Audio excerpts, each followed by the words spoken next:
Right now, somewhere in the world, someone is watching a video on their phone. Maybe it's 3 in the morning. Maybe they're scrolling through social media in bed. And in that moment, they're being introduced to an idea that will shape how they understand the world. That a 250-year-old organization, operating from the shadows, orchestrates every significant event on Earth. They're being told that the Illuminati sees through their camera. That celebrities must pledge allegiance to this hidden order. That financial crashes, wars, political upheavals, all of it traces back to hidden fingers pulling invisible strings. This belief exists on a massive scale. Not fringe, not marginal. Millions of people genuinely believe that an ancient elite secretly controls global events. YouTube is filled with thousands of hours of content exploring this. TikTok algorithms push it to teenagers. Reddit communities dedicate themselves to identifying new evidence. Musicians incorporate Illuminati references into songs, sometimes as artistic metaphor, sometimes seemingly serious.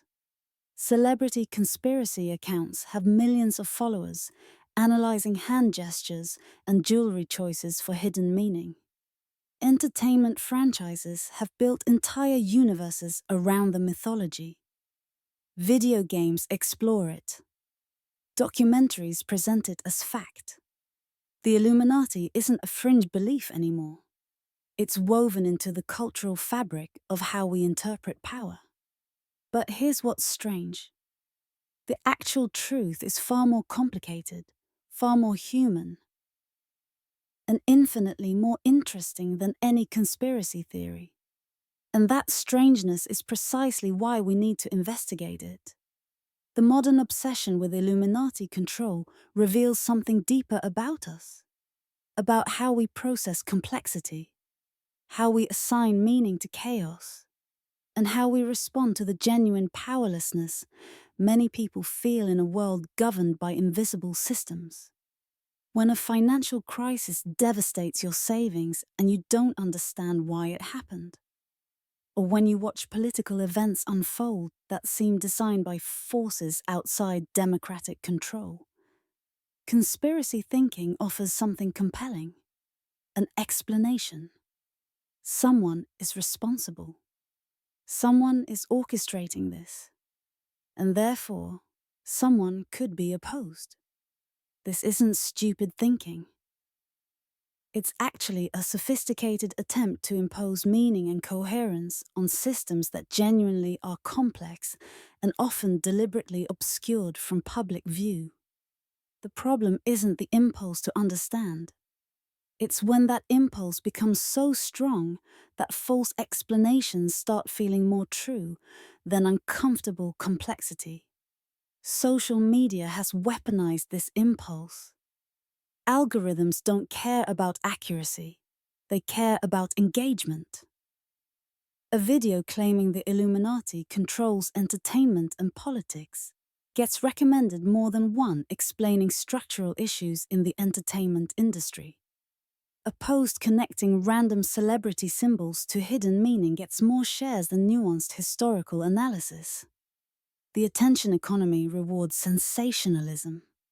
Conspiracy content is sensational, but there's something else happening too. There are legitimate questions being buried under conspiracy mythology. Questions about wealth concentration, about political influence, about institutional secrecy, about power that operates outside democratic oversight. These aren't paranoid questions.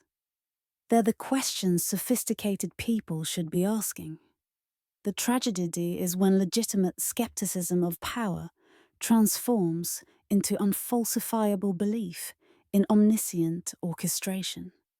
So we're here to investigate something most people have never properly examined. The actual history of the Illuminati, what this organization genuinely was, what it actually accomplished, and, most crucially, how a real historical group became transformed into mythology, so elaborate and so emotionally compelling that it has shaped how millions of people see reality. We're not here to mock conspiracy believers. We're not here to tell you you're stupid for having noticed that wealth is concentrated, that institutions sometimes lie, or that power operates in ways that aren't transparent. We're here because the actual truth is stranger and more worth understanding than the mythology we've been sold.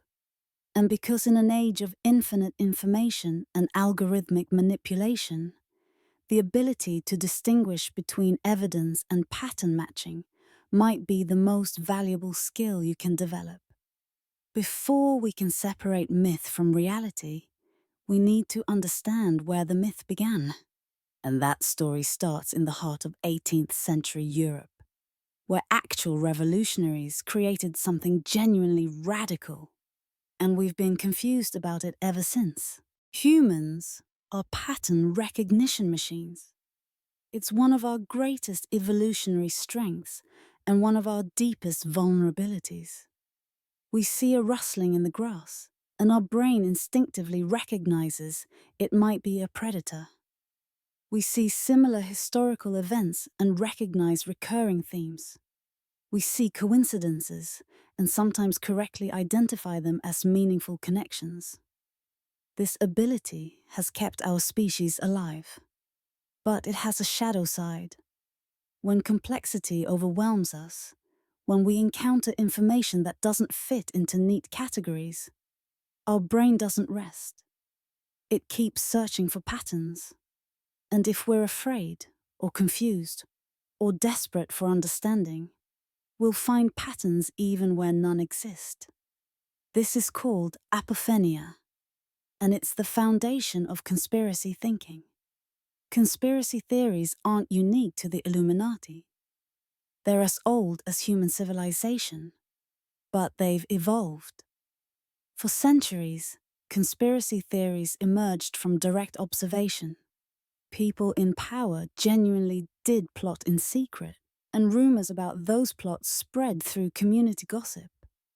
The witch trials were based on conspiracy thinking, but they emerged in communities where actual occult belief systems existed. The theories were rooted in specific fears and specific times and places. But something changed. Modern conspiracy thinking has become what we might call explanatory fiction.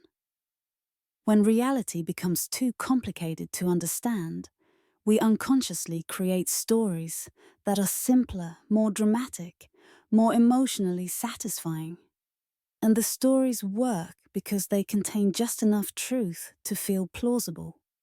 Governments do keep secrets. Institutions do lie. Power does concentrate. And so, conspiracy theories build their foundation on this bedrock of accurate observation, then construct elaborate narratives on top of it. The JFK assassination spawned endless conspiracy theories, not because there was no explanation, but because the official explanation felt unsatisfying. A president murdered by a lone shooter felt too random, too meaningless, too chaotic. Conspiracy theories offered narrative. Hidden forces orchestrated this event for hidden purposes. The theories felt true not because they had better evidence, but because they were more emotionally satisfying. This pattern repeats across history. 9/11 spawned conspiracy theories within hours. The financial crisis of 2008 generated theories about hidden orchestration. The moon landing attracted skeptics who found the official story less emotionally compelling than imagined deception. Each iteration of conspiracy thinking follows the same pattern. Find a real event, acknowledge it's officially unexplained or incompletely explained, then fill the gap with narrative. Each iteration becomes more elaborate, more internally consistent, and more psychologically powerful. Pre-internet conspiracy communities operated differently. They were smaller, more localized, slower to evolve. But they functioned similarly. Believers gathered around shared interpretation, reinforced each other's beliefs, developed elaborate internal logic that protected the theory from external challenge. The internet changed everything. Social media algorithms don't have gatekeepers. There's no central authority saying, no, that interpretation is wrong. Instead, every viewer becomes an analyst. Every connection becomes potential evidence, and communities form around increasingly extreme interpretations of increasingly vague theories. Each generation of conspiracists adds their own flourishes, their own details, their own certainties. Understanding this mechanism is crucial because it reveals something important. Conspiracy theories aren't failures of intelligence. There are actually sophisticated pattern recognition attempts that have become unmoored from evidence.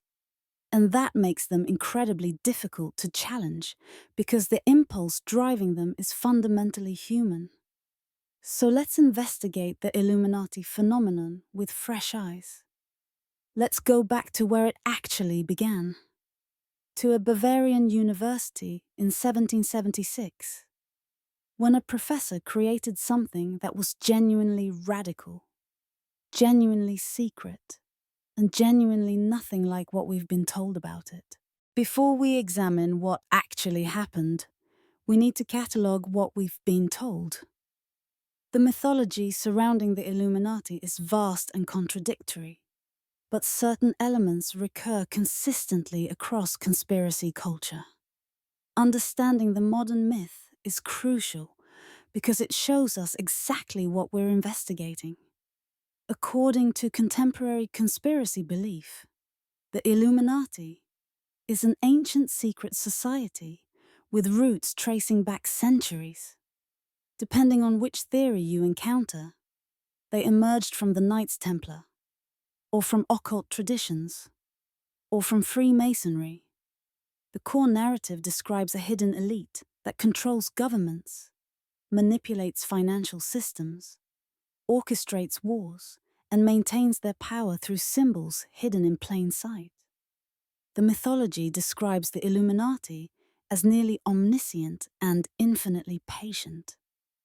They supposedly plan decades in advance, orchestrating world events like a grand chess match. They control banks. This particular claim has anti-Semitic roots that most modern theorists don't acknowledge, but they echo nonetheless. They control entertainment, allegedly requiring celebrities to pledge allegiance in exchange for fame and fortune. They embed symbols in music videos, films, and corporate logos as a kind of bragging about their power, or as coded communication to initiates. The symbol obsession is particularly rich in modern Illuminati mythology. The all-seeing eye becomes evidence of Illuminati presence everywhere. Pyramids appear in logos, and suddenly this is proof of hidden infiltration. Specific hand gestures used by celebrities become Illuminati signs. The number 13 appears somewhere and becomes part of the conspiracy pattern. Geometric shapes, specific colors, particular symbols, all of it becomes potential evidence when you're primed to see the Illuminati everywhere. The 13 families theory claims specific bloodlines have ruled everything for centuries. The theory of Illuminati control over celebrities creates a pseudo-religious narrative where famous people have sold their souls for success.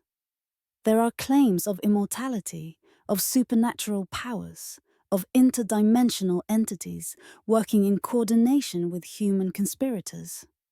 Some versions of the theory suggest the Illuminati engage in ritual sacrifice or dark occult practices. Others claim they're literally alien.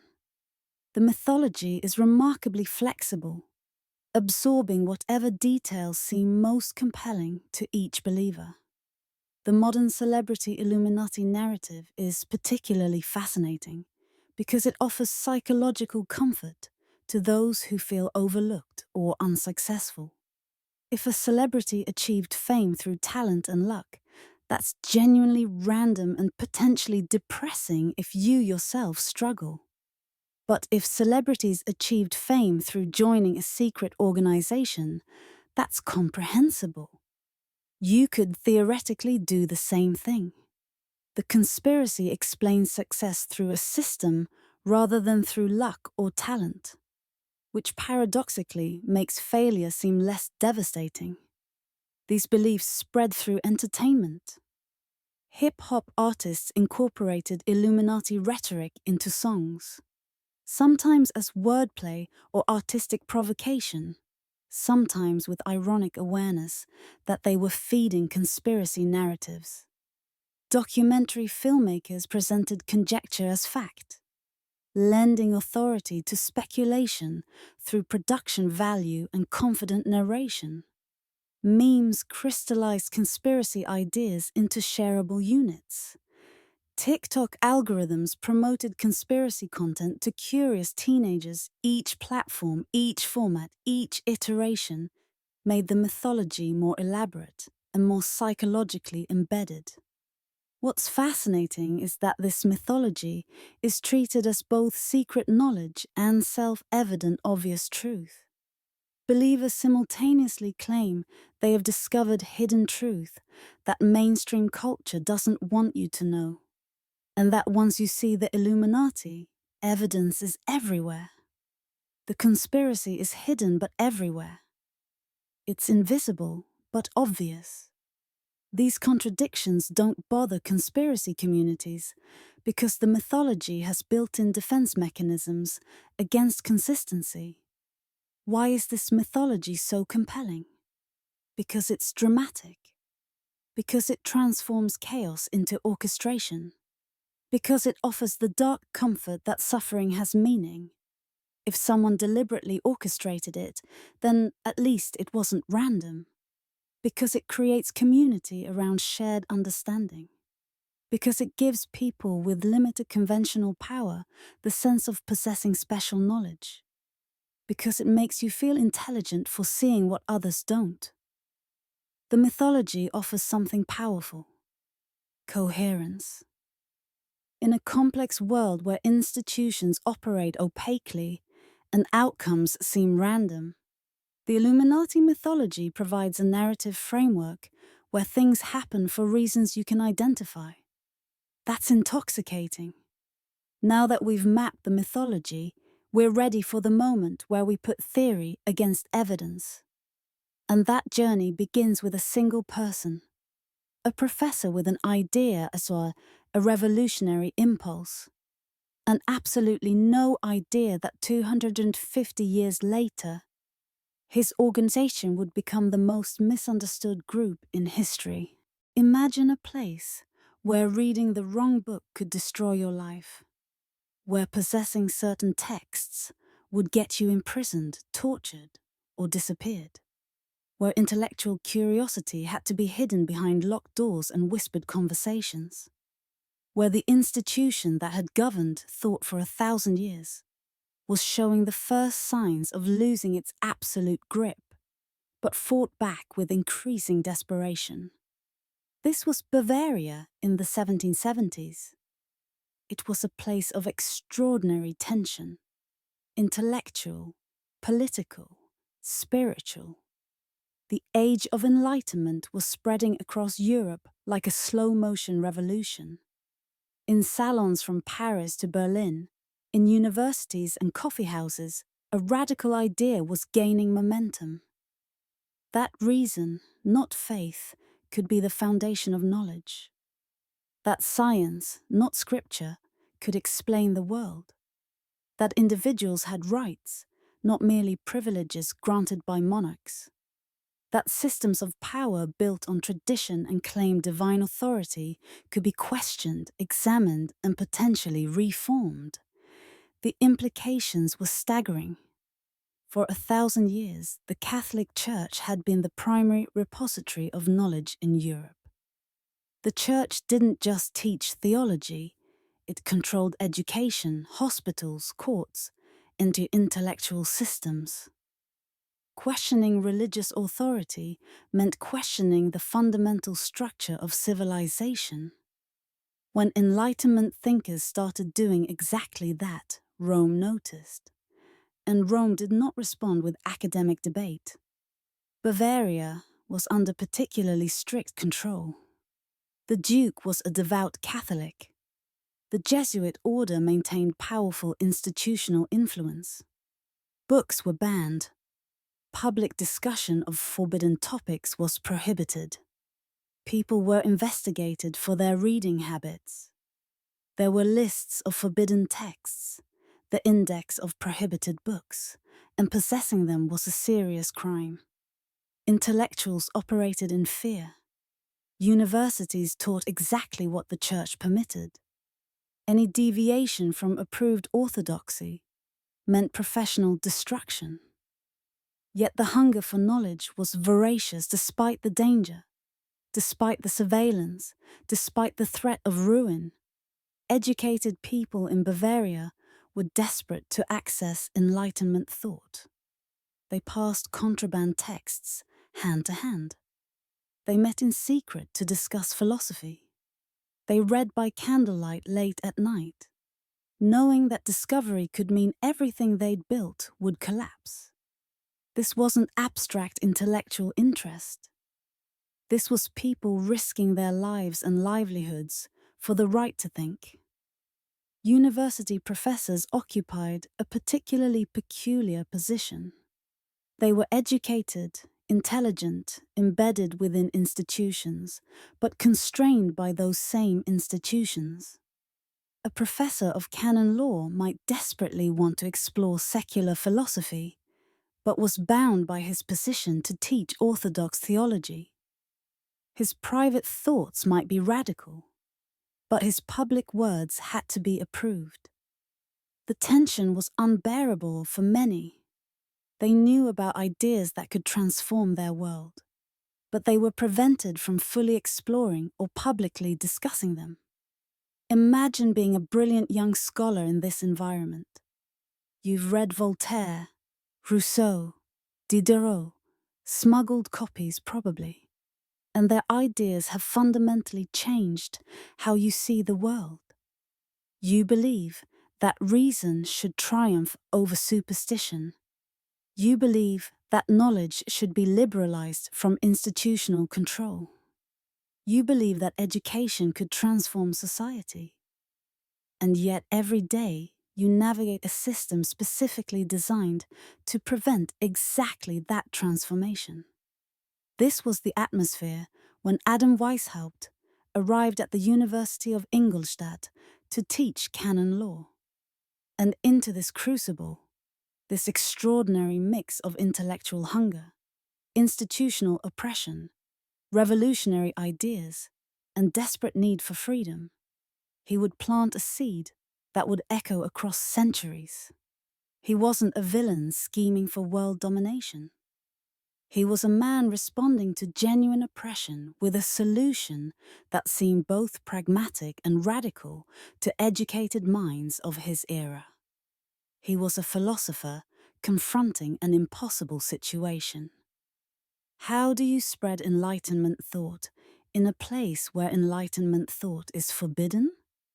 How do you connect minds hungry for knowledge when those minds are constrained by institutional control? His answer would be to create something secret. Not because secrecy was inherently appealing, but because it was necessary. Not because he was evil, but because he was trying to protect something. Intellectual freedom in a place where intellectual freedom was prohibited. Before we can understand what he created, we need to understand the man who created it. Because conspiracy theories have buried the real Adam Weishaupt under layers of fabrication so elaborate that the actual person has become unrecognizable. And the actual person is far more interesting. Adam Weishaupt is simultaneously overknown and utterly unknown. Conspiracy theories have transformed him into a dark mastermind orchestrating global domination from beyond the grave.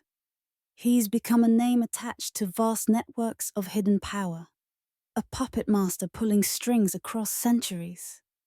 And yet the actual human being who carried that name was something entirely different. Weishaupt lived from 1748 to 1830. He was born in Bavaria, educated in its universities, and spent much of his life in academic positions. He studied philosophy voraciously during the Enlightenment explosion. Rousseau, Voltaire, Diderot. These weren't dry historical references to him. They were living thinkers whose ideas fundamentally transformed how he understood human potential. He read about reason, about the possibility that education could liberate people from superstition, about the idea that social progress was possible through enlightened thought. What makes Weishaupt particularly interesting is that he wasn't naive. He understood the world as it actually existed, not as he wished it to be. He recognized that the ideas he believed in were actively being suppressed. He saw brilliant minds constrained by institutional control. He witnessed the tension between what people could think in secret and what they were permitted to say in public. But he also understood something else, that radical ideas had to be protected from suppression. That genuine change couldn't happen through public declaration in an atmosphere of persecution. This realization led him to a remarkable conclusion. Rather than attempting to openly challenge institutional authority, which would result in his own destruction, why not create a secret space where like-minded individuals could study forbidden knowledge, support each other's intellectual development, and gradually influence institutions from within through enlightened leadership? It was actually quite elegant as a strategy, not sinister, not power-hungry, actually pragmatic in the context of his constrained circumstances.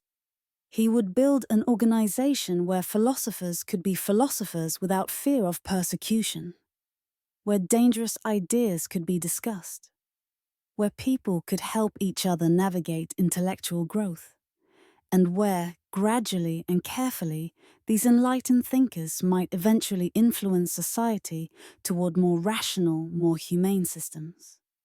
When you examine his actual writings, you don't find evidence of a scheming villain. You find a man concerned with human dignity, intellectual freedom, and gradual social reform through educated elites. He wasn't promoting atheism or Satanism, the claims conspiracy theories make constantly. He was promoting the primacy of reason over superstition. He was questioning unexamined authority. He was arguing that education was the pathway to human improvement. Were there limitations in his thinking? Absolutely. He was an 18th century man with 18th century assumptions. His faith in educated elites to determine proper reform is exactly the kind of top-down thinking we'd now question. His organization was exclusive and hierarchical. He believed enlightenment should be restricted to worthy members rather than universally available. These aren't trivial limitations. They reflect genuine problems with his philosophy. But here's what's crucial. Understanding these limitations requires examining him as a historical figure, not a mythological bogeyman. Conspiracy theories don't do this work. They don't grapple with Weishaupt's actual writings or his actual beliefs. They simply attach his name to vast networks of imagined power and move on. The real Weishaupt was complex, idealistic, pragmatic, and utterly human. He wanted to improve society. He believed education and reason were the pathways to improvement. He understood that radical ideas faced institutional opposition. And he created an organization to protect and advance those ideas. Was it a perfect organization? No. Did it achieve its founder's vision? No.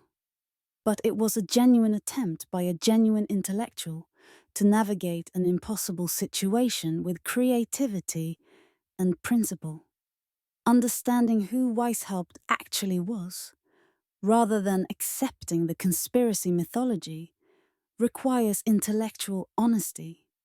It requires reading his words rather than second-hand claims about his words. It requires treating him as a historical figure rather than as a name attached to vast speculation. And once we understand Weishaupt, we can finally examine what he actually created. Because on May 1st, 1776, the date conspiracy theorists obsess over, something was born that would spark a 250-year cascade of misunderstanding. Spring in Bavaria. A date that would echo through history, not because of its immediate significance, but because of what people would later claim it represented. On May 1st, 1776, Adam Weishaupt and 5 students formally established what would become the Bavarian Illuminati. It sounds dramatic when you say it like that.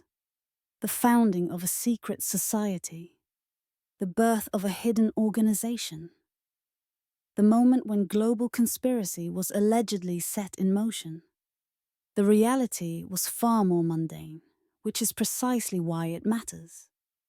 What Weishaupt had created was essentially an intellectual society, a study group with elaborate internal structure. This might sound boring, but the structure was actually carefully designed for the purposes he had in mind. He established a 3-degree system of membership, each level granting increasing access to advanced philosophical texts and deeper discussions. The first degree was called the novice degree. Members at this level engaged in basic philosophical education and moral development. They studied foundational Enlightenment texts. They learned about reason, about ethics, about the principles that governed enlightened thinking. It was essentially a reading group with intentional progression. The second degree was the Illuminated Minor Vol degree. Members who reached this level had demonstrated commitment and intellectual capacity, and they were granted access to more advanced texts and more complex discussions. The degree name itself, Illuminated Minerval, was borrowed from Freemasonry imagery. Minerva was the Roman goddess of wisdom. The illuminated aspect reflected the Enlightenment metaphor of bringing light to darkness through knowledge. So even in the naming, you can see the intellectual purpose. The third degree involved strategic discussion about how enlightened principles could be advanced through influence in other institutions. This wasn't secret plotting in the villainous sense. It was thinking about how ideas change institutions, how reform actually happens, how education spreads, how cultural change occurs. Weishaupt deliberately created secrecy, not because he was inherently sinister, but because it was practical protection against suppression. He knew what happened to people who publicly advocated Enlightenment ideas in Bavaria. He'd seen brilliant minds destroyed. He understood that if the church and government learned what this organization was actually doing, they would suppress it. So he built secrecy into the structure not as a sign of evil intent, but as a survival mechanism. He modeled elements after Freemasonry, which had existed for centuries and was well established across Europe. This wasn't revolutionary, it was pragmatic. Freemasonry had developed organizational structures that worked. Why reinvent the wheel? Borrow what works and adapt it for different purposes. The Illuminati would use similar hierarchical structures, similar ritual trappings, similar organizational principles. But the content and purpose would be different. This is crucial because conspiracy theories completely muddy this distinction. They treat Freemasonry and the Illuminati as essentially the same organization or as a coordinated conspiracy. But they were actually quite different. Freemasonry was a social and philosophical organization for men of various professions. It varied greatly by region and lodge. Some lodges were radical, some conservative, most were apolitical. It functioned as fraternity and philosophical exploration. The Illuminati, by contrast, was specifically aimed at intellectual transformation and infiltrating institutions like universities and government with enlightened thinkers. It was more purposeful, more ideological, more focused on specific outcomes. Weishaupt wasn't trying to create a social club. He was trying to create a network of reform-minded intellectuals who could influence society. The organization grew remarkably quickly through the late 1770s and early 1780s. It recruited educated men, sometimes with their full knowledge of what they were joining, sometimes by having Illuminati members quietly enroll Masons into Illuminati degrees without fully disclosing the more radical philosophical content. This deception would later generate enormous controversy. By 1784, perhaps 8 years after its founding, the Illuminati had somewhere around 2,500 members across Bavaria and neighboring territories. The membership was concentrated among the educated elite, clergy members, university professors, government officials, intellectuals. This wasn't everyone in Bavaria. This was the educated class, the people with institutional power and influence. What's crucial about this growth is what it tells us. It demonstrates that the organization was genuinely appealing to people hungry for intellectual freedom. It wasn't forced recruitment or brainwashing. It was educated people voluntarily joining an organization that promised them what they desperately wanted: community with like-minded thinkers, access to forbidden knowledge, intellectual stimulation, and the sense of being part of something meaningful. But this growth also contained the seeds of the organization's future problems. The bigger it grew, the harder it became to maintain secrecy. The more complex it became, the more vulnerable it became to institutional opposition. The more ambitious it became, the more threatening it appeared to those in power. For a few brief years, the Bavarian Illuminati actually seemed poised for genuine success. It had grown rapidly, attracted intelligent members, influenced conversations in universities and government circles, and seemed positioned to become a genuine force for intellectual change. But then, something happened that would ultimately destroy the organization and paradoxically cement it in mythology forever. Someone started paying very close attention. By the early 1780s, the Bavarian Illuminati's existence and growth had not gone unnoticed by the institutional powers that governed Bavarian society. The Catholic Church, particularly the Jesuit order that wielded enormous influence in Bavaria, recognized what was happening. An organization was operating outside their control, spreading ideas they had explicitly forbidden, recruiting clergy members who were beginning to question religious authority, and deliberately infiltrating seminaries with radical philosophy. The Church didn't invent this threat. It was real. The Illuminati's core philosophy, that reason should supersede revealed religion, that institutional authority should be questioned, that education should liberate rather than constrain, represented a direct challenge to the Church's fundamental power. This wasn't theoretical concern. This was institutional self-defense. Church authorities began collecting evidence. They identified Illuminati members among the clergy.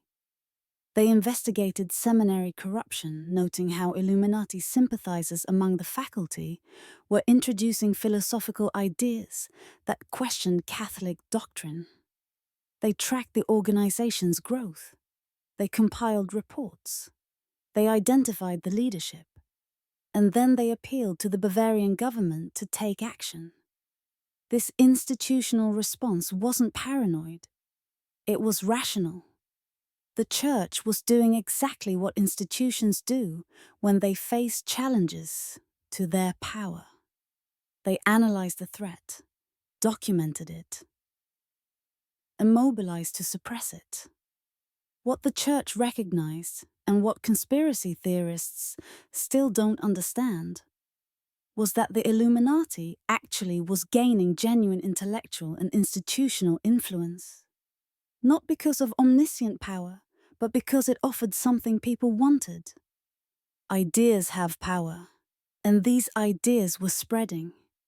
The intellectual debates that occurred during this period are fascinating precisely because they reveal honest opposition between worldviews. Church theologians and illuminated members weren't debating whether the Illuminati was secretly running everything.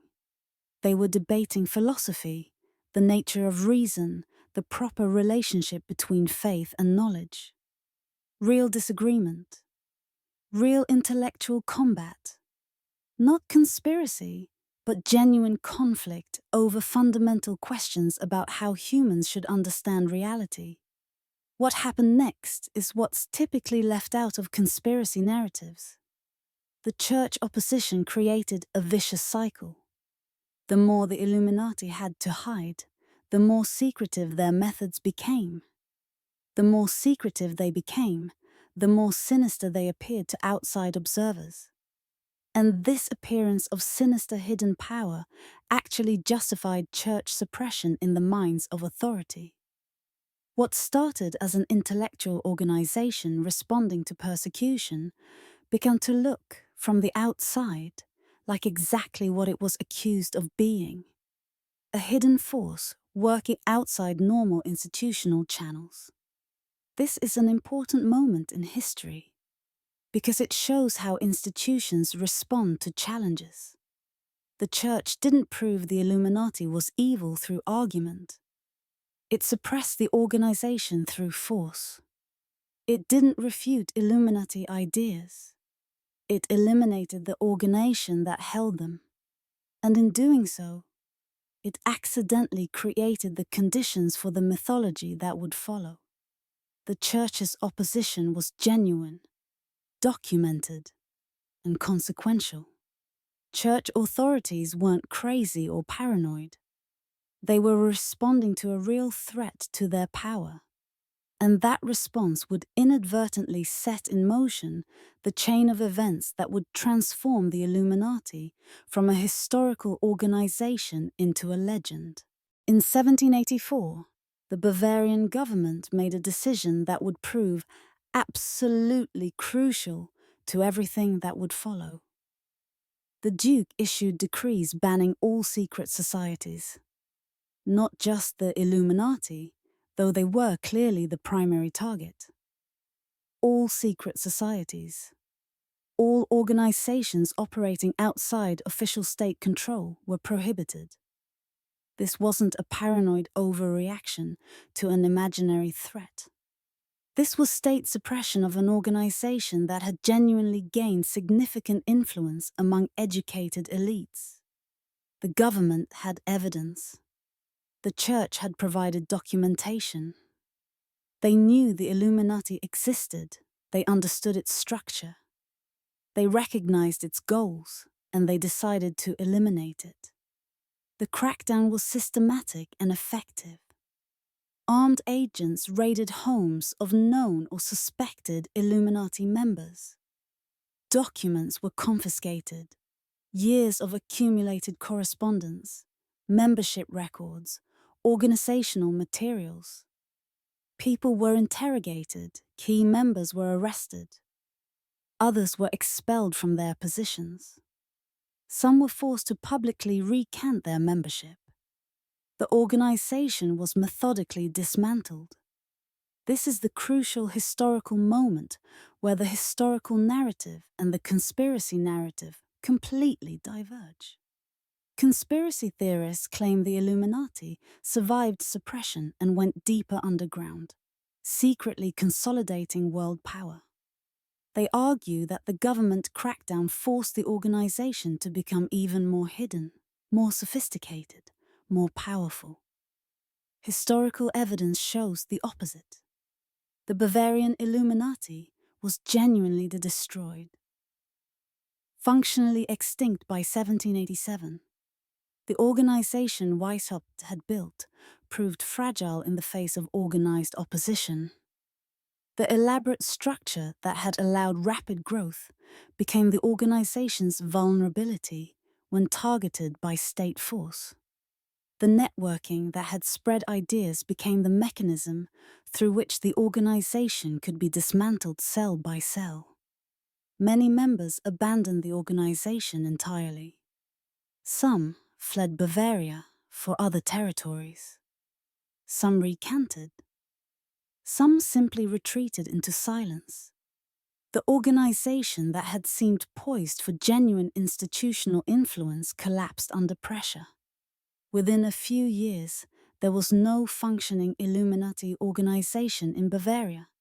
But something remarkable happened simultaneously.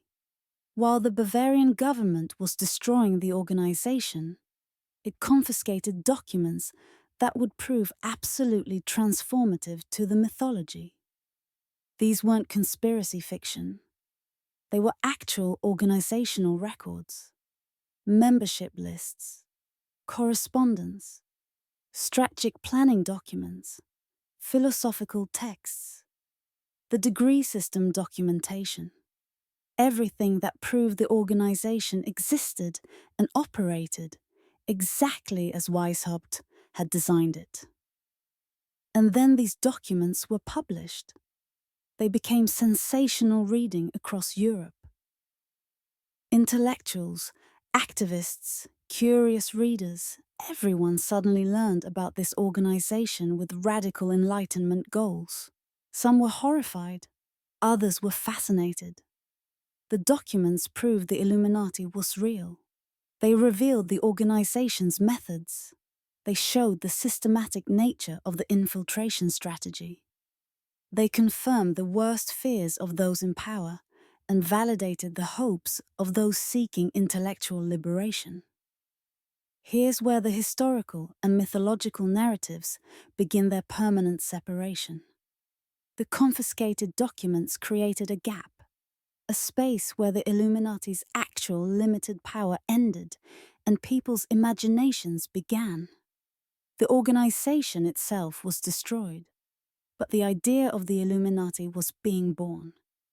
The documents themselves were incomplete.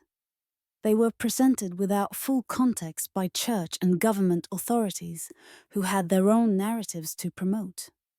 The church saw evidence of atheistic conspiracy. Monarchy defenders saw proof of revolutionary plotting. Radical intellectuals saw a roadmap for how reform could actually happen. Everyone interpreted the documents through their own worldview, their own fears, their own hopes. But the most important fact was this: people now had evidence of the Illuminati. It wasn't hidden evidence. It was published, discussed, debated. But once it existed in this published form, it became malleable. It became a framework that could be used to interpret historical events. It became a template for understanding power. In the moment when the Illuminati was supposedly consolidating world power, armed agents were raiding their houses and burning their documents. One of these stories is literally true. The other is what we've been told ever since.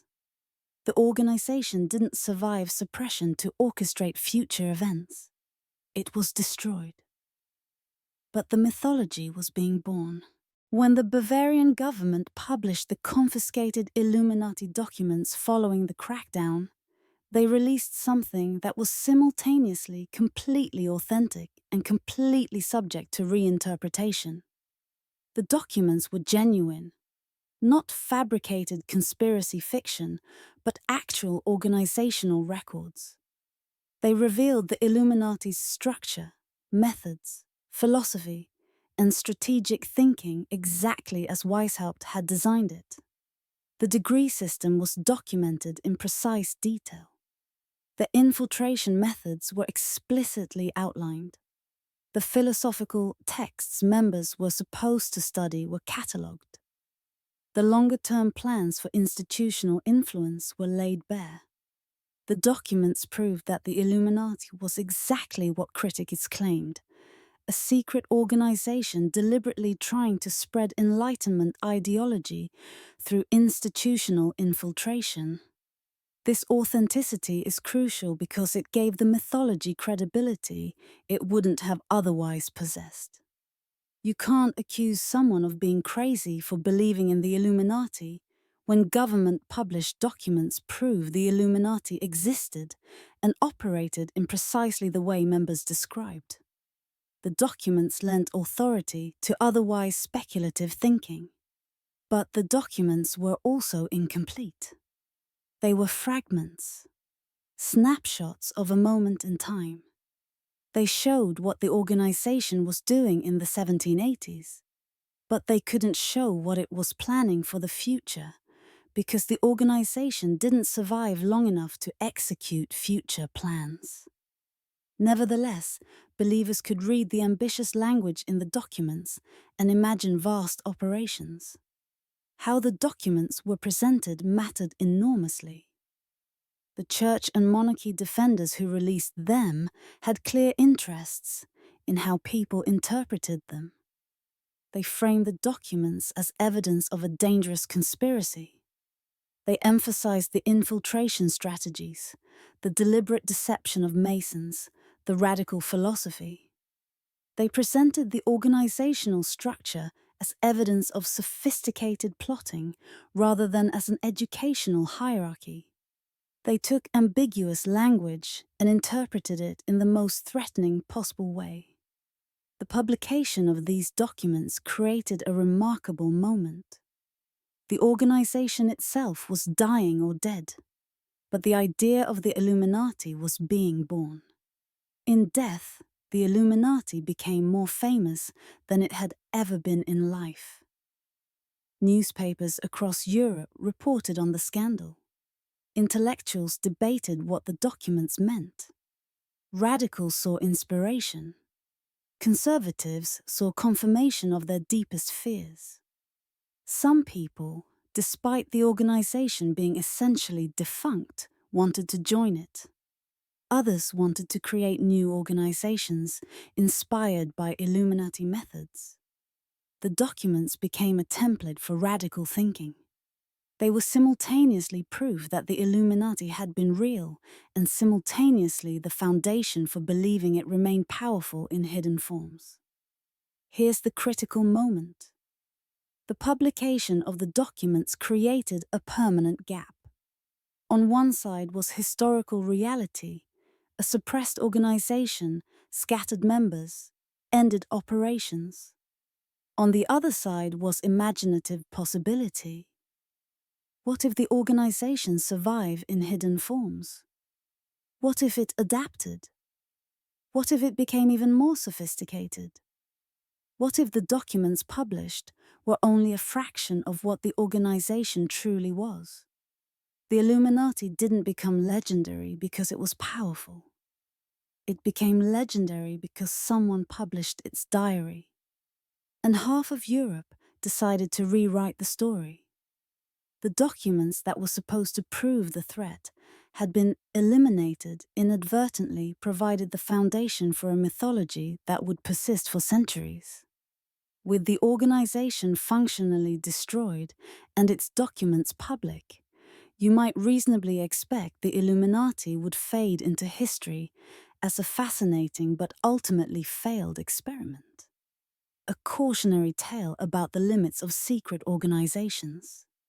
A moment when radical intellectuals attempted reform, faced institutional opposition, and lost. Instead, something far more remarkable happened. People across Europe began using the Illuminati as a framework to interpret every major historical event that followed. They had the documents, they had the organizational structure, they had examples of how infiltration worked, and now they had the entire canvas of European history to project these patterns onto. The French Revolution was about to happen, and the Illuminati, dead in Bavaria, but powerfully alive in the European imagination, would become history's most convenient scapegoat. In 1789, revolution consumed France. It was sudden and violent and transformed everything. Monarchies trembled across Europe. Centuries of established power structures appeared to be collapsing. Peasants and workers and urban poor rose up against aristocracy. The established order was being dismantled. It was chaotic, bloody, profound, and impossible to ignore. It was also impossible to explain simply. The French Revolution emerged from economic collapse, from famine, from centuries of resentment against inequality, from Enlightenment ideology spreading through the educated classes, from political miscalculation, from thousands of individual decisions made by millions of people. It was complex, multifaceted, driven by systemic factors and human choices and historical contingencies, all interacting simultaneously. Complexity is uncomfortable, especially when the outcome is violence and chaos and institutional collapse. So those in power looked for an explanation that didn't require acknowledging systemic flaws in their own system. They looked for an explanation that positioned them as rational responders to hidden threats, rather than as stubborn resistors of necessary change. And they found the Illuminati, an organization that had been suppressed in Bavaria 5 years earlier and existed primarily in recently published documents, became the explanation for one of history's most profound social upheavals. The logic went like this. The Illuminati's documented goal was to infiltrate institutions and spread Enlightenment ideology. The Illuminati was known to have radical members. Some Illuminati sympathizers were indeed involved in French revolutionary circles. Therefore, the Illuminati must have orchestrated the revolution. It was remarkably convenient. The Illuminati couldn't defend itself because it barely existed anymore. It couldn't deny involvement because its methods, infiltration, spreading radical ideas, were exactly what critics claimed had happened. And it couldn't be investigated directly because there was no organization left to investigate. It was a perfect scapegoat precisely because it was already destroyed. Conservative theorists, particularly religious figures and monarchy defenders, began constructing elaborate narratives. The Illuminati, they claimed, working in coordination with Freemasons and radical philosophers, had deliberately engineered revolutionary sentiment. They had infiltrated the French government. They had orchestrated economic collapse to create chaos. They had spread revolutionary ideology intentionally to overthrow monarchy and replace it with a new world order governed by reason instead of tradition and faith. The actual evidence for Illuminati involvement in the French Revolution was and remains circumstantial at best. Some members had radical politics, some ideas aligned. Some Illuminati sympathizers participated in revolutionary activity. But this is barely distinguishable from saying that educated Europeans who believed in Enlightenment values were attracted to revolutionary change, which makes perfect sense. Why wouldn't educated men influenced by Enlightenment thought be involved in an intellectual and political revolution? The narrative was attractive for multiple reasons. It explained revolutionary chaos through conspiracy rather than systemic crisis. It positioned defenders of monarchy as rational responders to hidden threats rather than as representatives of an outdated system.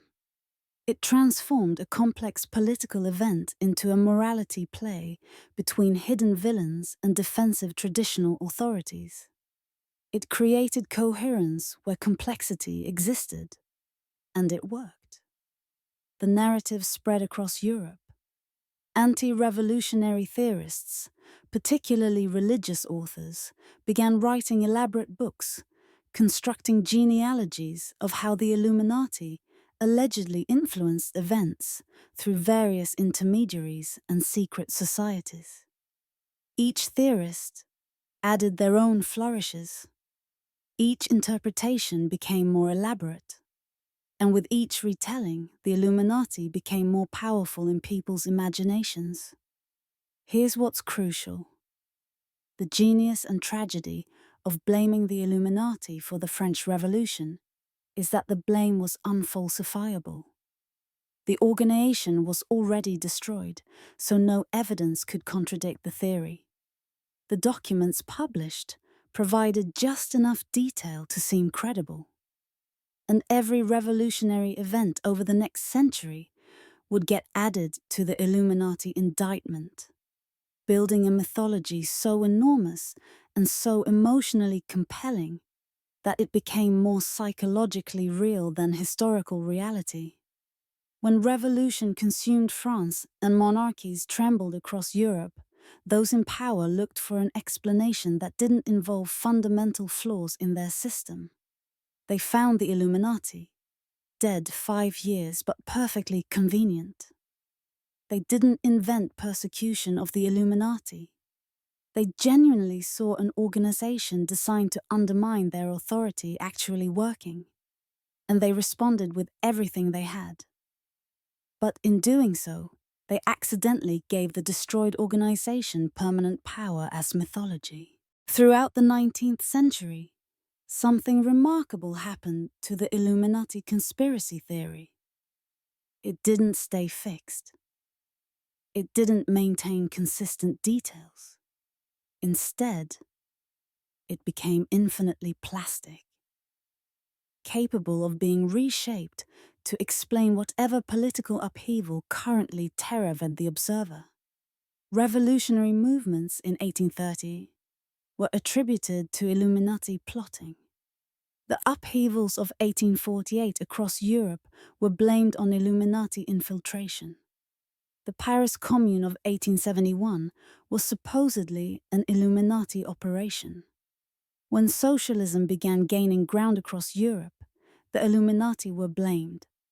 When anarchism emerged as a force, again, the Illuminati appeared as the hidden orchestrators. When industrialization created new wealth structures and new social tensions, the Illuminati conveniently explained it all. The organization became less like a historical entity and more like a repository for fear about social change itself. It was a blank canvas onto which every era projected its anxieties. Industrialists blamed the Illuminati for labor unrest. Traditionalists blamed them for social modernization. Monarchy defenders blamed them for democratic movements. Clergy blamed them for secularization. Each group found the Illuminati perfectly suited to explaining whatever they feared. Conservative political theorists began publishing elaborate books, constructing genealogies of how the Illuminati allegedly influenced events through various intermediaries and secret societies. Each theorist added their own flourishes to the mythology. Some claimed the Illuminati worked with Freemasons in perfect coordination. Others claimed conflict between them.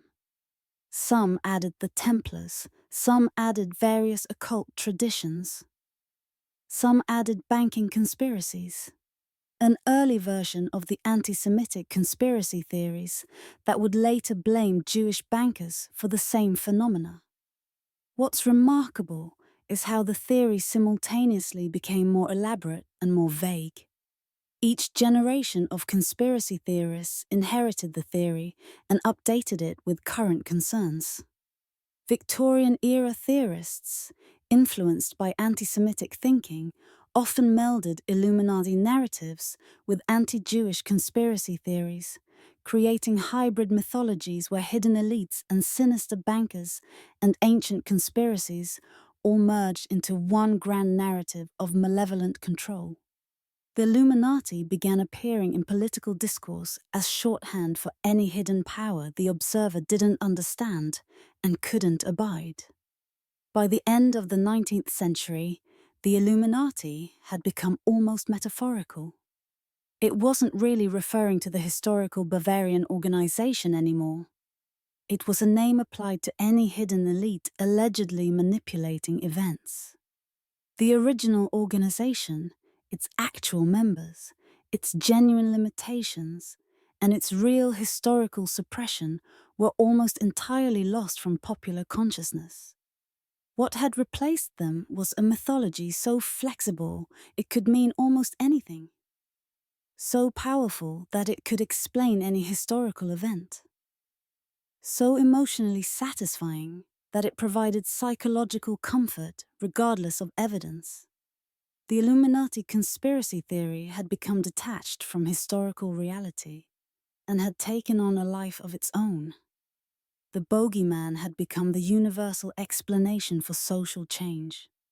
Revolutionaries were allegedly Illuminati. Socialists were allegedly Illuminati. Anarchists were allegedly Illuminati. Modernizers were allegedly Illuminati. Whatever threatened the observer's worldview or status became Illuminati activity. This transformation reveals something important about conspiracy thinking. It's not rigid, it's adaptive. It grows to accommodate new information and new fears. Each iteration adds details. Each generation elaborates. The conspiracy becomes more powerful, precisely because it's more bossy, because it can absorb contradictory information and reinterpret it as further evidence. By the turn of the 20th century, the Illuminati conspiracy theory had become almost unrecognizable from the historical organization. But then something changed. New technologies emerged. New political ideologies developed. New forms of media evolved. And the old mythology would be given entirely new life, in forms Weishaupt could never have imagined. The 20th century brought technologies that would amplify conspiracy theories beyond anything previously possible. Mass media, broadcasting, film, eventually, the internet. Conspiracy theorists gained access to audiences they'd never commanded before. They could reach millions. They could create elaborate multimedia presentations. They could build communities of believers across continents. Additionally, the 20th century brought events that made conspiracy thinking seem increasingly plausible. The CIA's documented secret experiments, MKUltra, involved real people, real suffering, real governmental deception.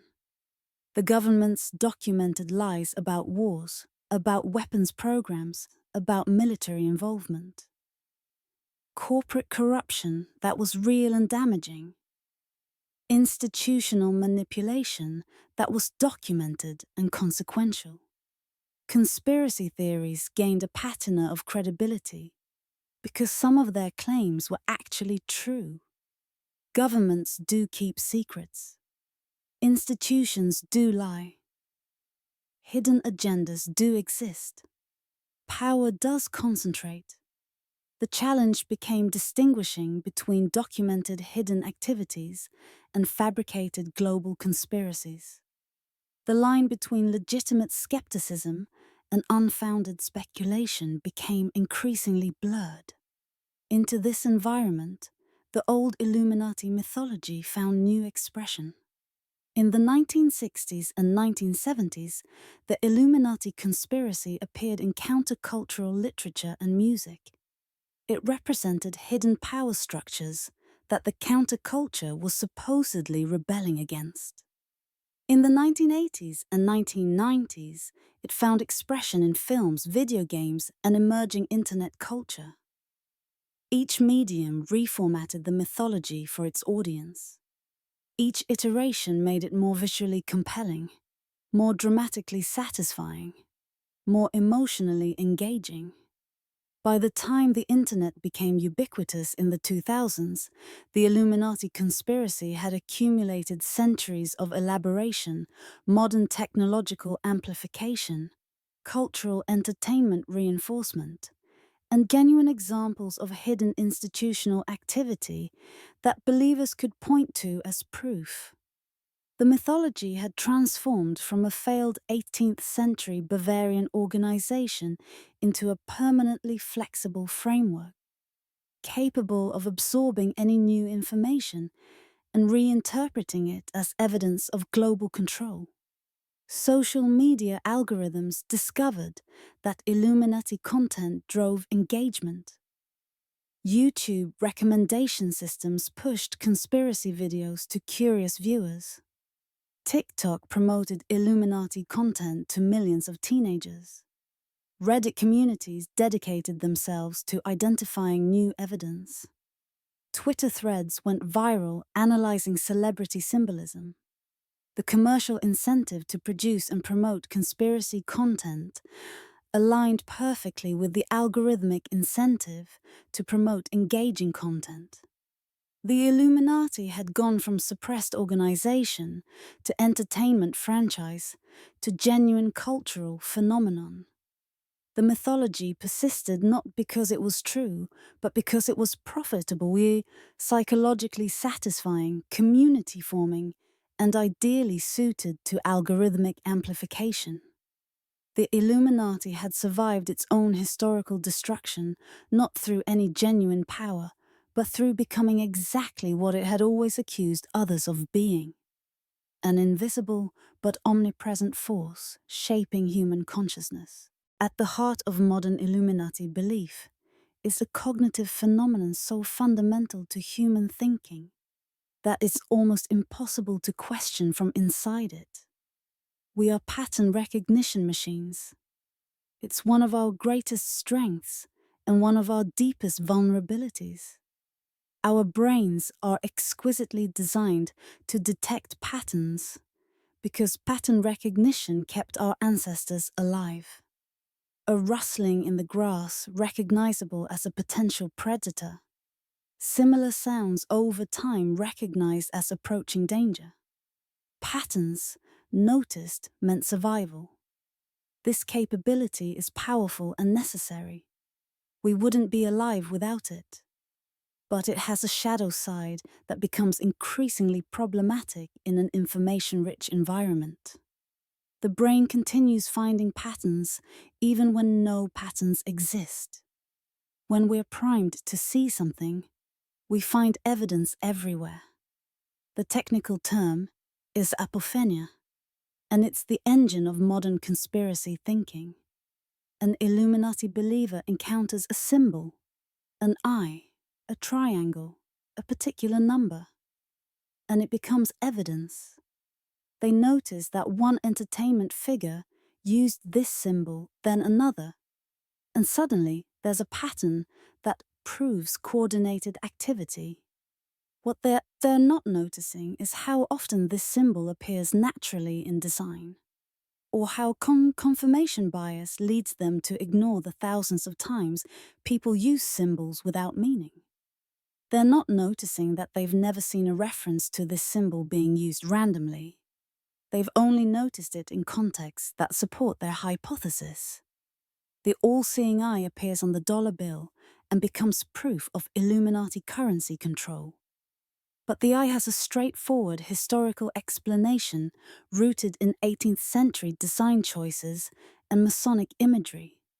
It appears in countless logos because it's a geometrically simple, visually striking symbol. It appears in art, in architecture, in commercial design because circles and eyes are appealing visual elements. But once you're looking for the Illuminati, the eye becomes evidence. Celebrity hand gestures become Illuminati signs. Album artwork becomes initiation documentation. A pyramid in a logo becomes proof of hidden allegiance. Each individual observation, examined in isolation, has mundane explanations. A singer makes a hand gesture because they're emphasizing a lyric or just moving naturally while performing. An album designer uses geometric shapes because they're aesthetically interesting. A corporation uses a pyramid because it's a timeless symbol of stability and aspiration. But through the lens of pattern seeking primed by conspiracy belief, they become a coherent narrative of hidden communication. The power of this is remarkable. Pattern recognition gives meaning to randomness. It provides control over chaos. It transforms a confusing world into one where things happen for reasons you can identify. This is deeply satisfying psychologically, which is precisely why conspiracy thinking feels true even when it contradicts evidence. The psychological satisfaction of pattern recognition is real. The accuracy of the pattern is a separate question entirely. Here's what's crucial. The brain doesn't care about accuracy. It cares about pattern. It cares about coherence. It cares about creating a narrative that makes sense. Once you're in pattern recognition mode, once you've committed to a particular interpretation, the brain actively reinforces that interpretation. It notices evidence supporting the pattern. It minimizes evidence contradicting it. It reinterprets contradictions as further confirmation. The system becomes self-reinforcing and almost impossible to challenge from inside it. This isn't stupidity. This is how human cognition works under certain conditions. When we're afraid, when we feel powerless, when we encounter complexity that overwhelms our understanding, pattern recognition shifts into high gear. Our brain works overtime to impose meaning and coherence. And if we encounter a framework that seems to explain the chaos, like conspiracy thinking, that framework becomes incredibly psychologically powerful. Your brain is a pattern detection machine so sophisticated it can find meaning in random noise. The question is, how do you know when you've found a real pattern and when you've created one? How do you distinguish between genuine coordination and coincidence? How do you tell the difference between evidence and confirmation bias? These are the crucial questions that separate evidence-based skepticism from conspiracy thinking. Illuminati believers have constructed an elaborate symbolic language supposedly used by the organization to communicate in secret.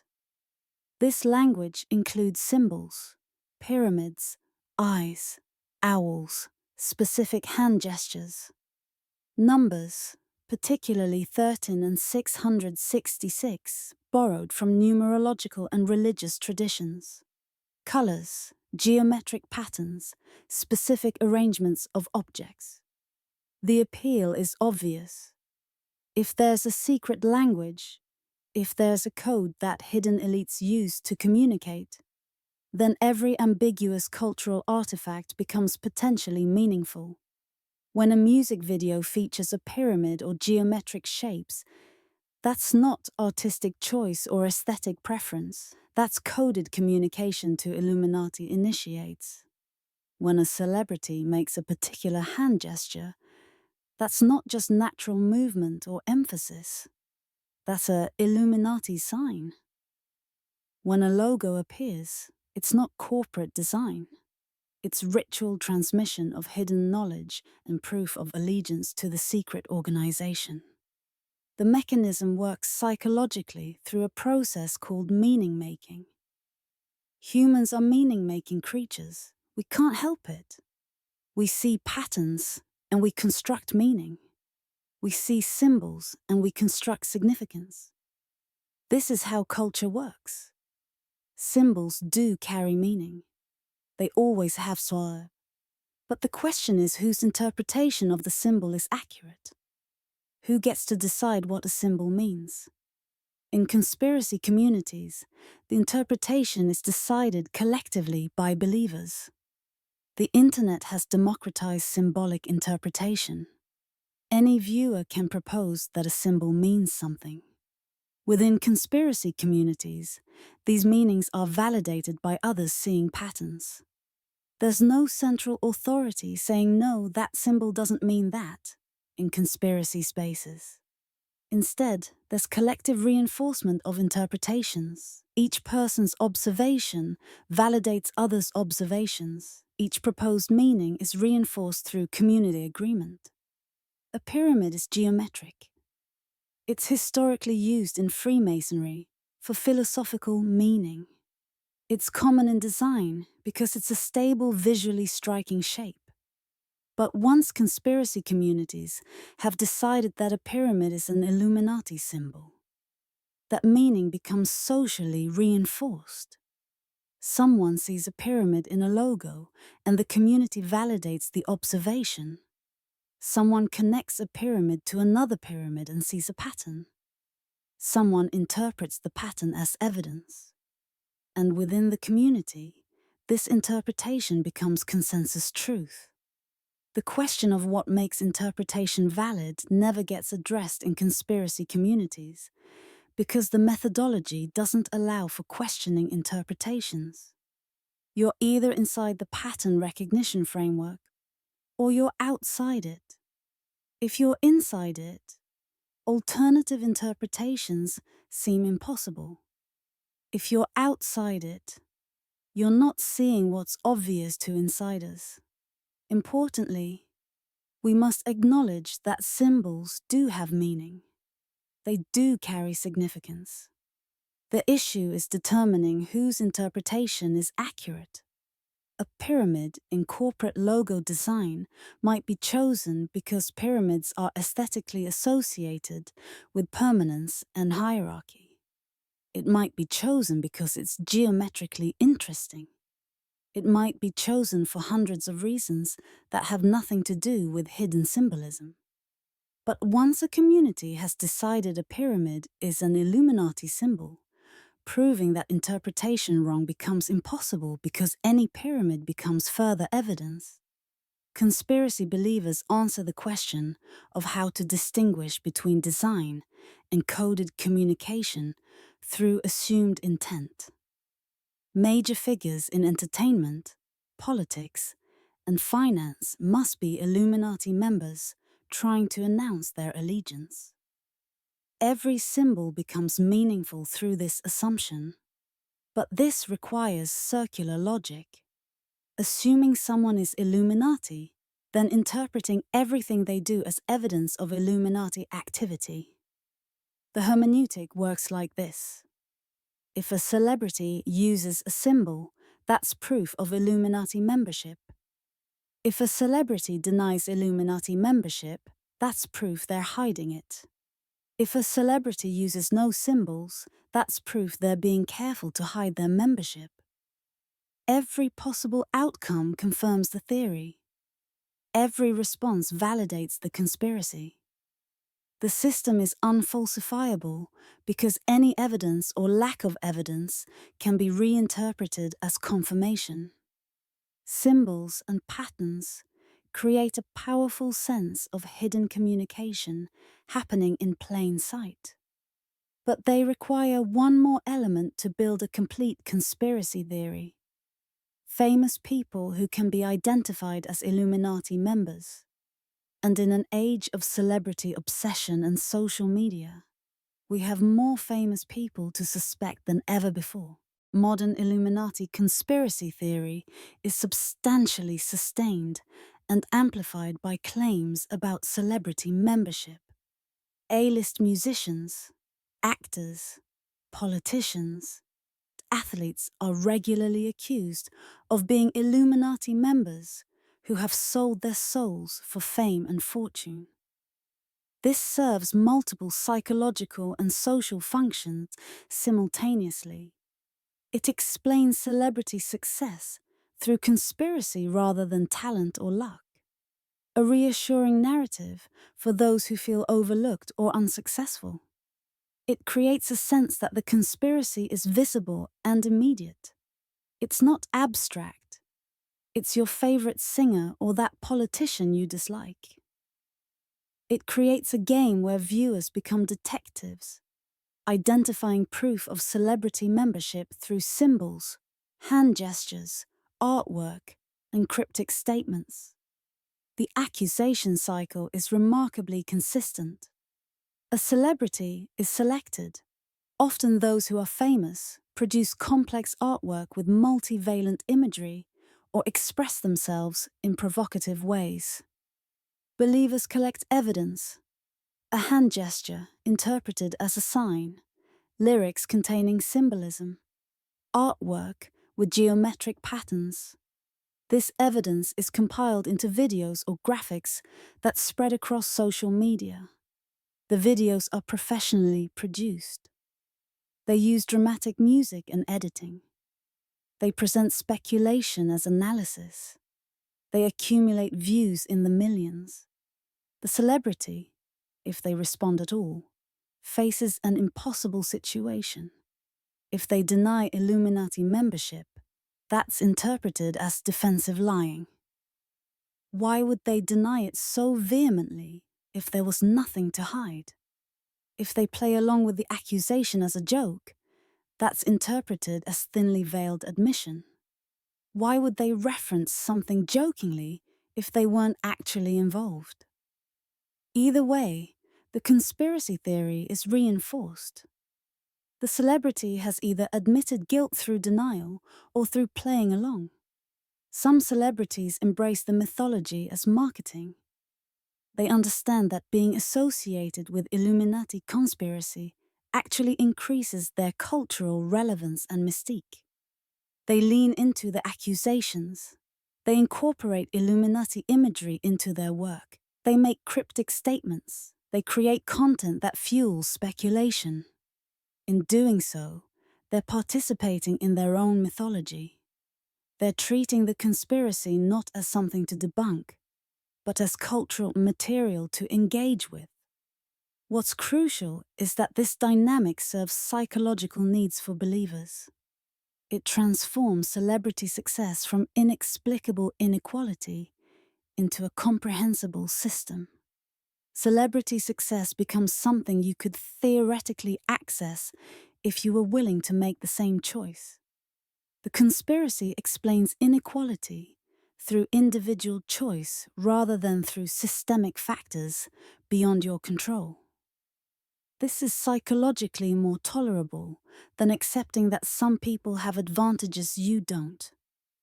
That talent is unevenly distributed, that luck plays a role, that systems are rigged in ways you can't change. The celebrity accusation dynamic also creates community around shared knowledge and observational practice. Believers connect with other believers online. They share videos they've created, analyzing celebrity symbolism. They discuss new evidence. They feel part of a truth-seeking community. The shared project of identifying celebrities as Illuminati members gives people something to do. It provides entertainment. It creates meaning. We examine specific cases. Musicians who've joked about Illuminati symbolism in their work, only to have the joke become genuine conspiracy talking points. Politicians whose complex policy positions get reduced to simplistic claims that they're Illuminati puppets. Actors who've expressed artistic interest in occult aesthetics, which somehow becomes proof of actual Illuminati membership.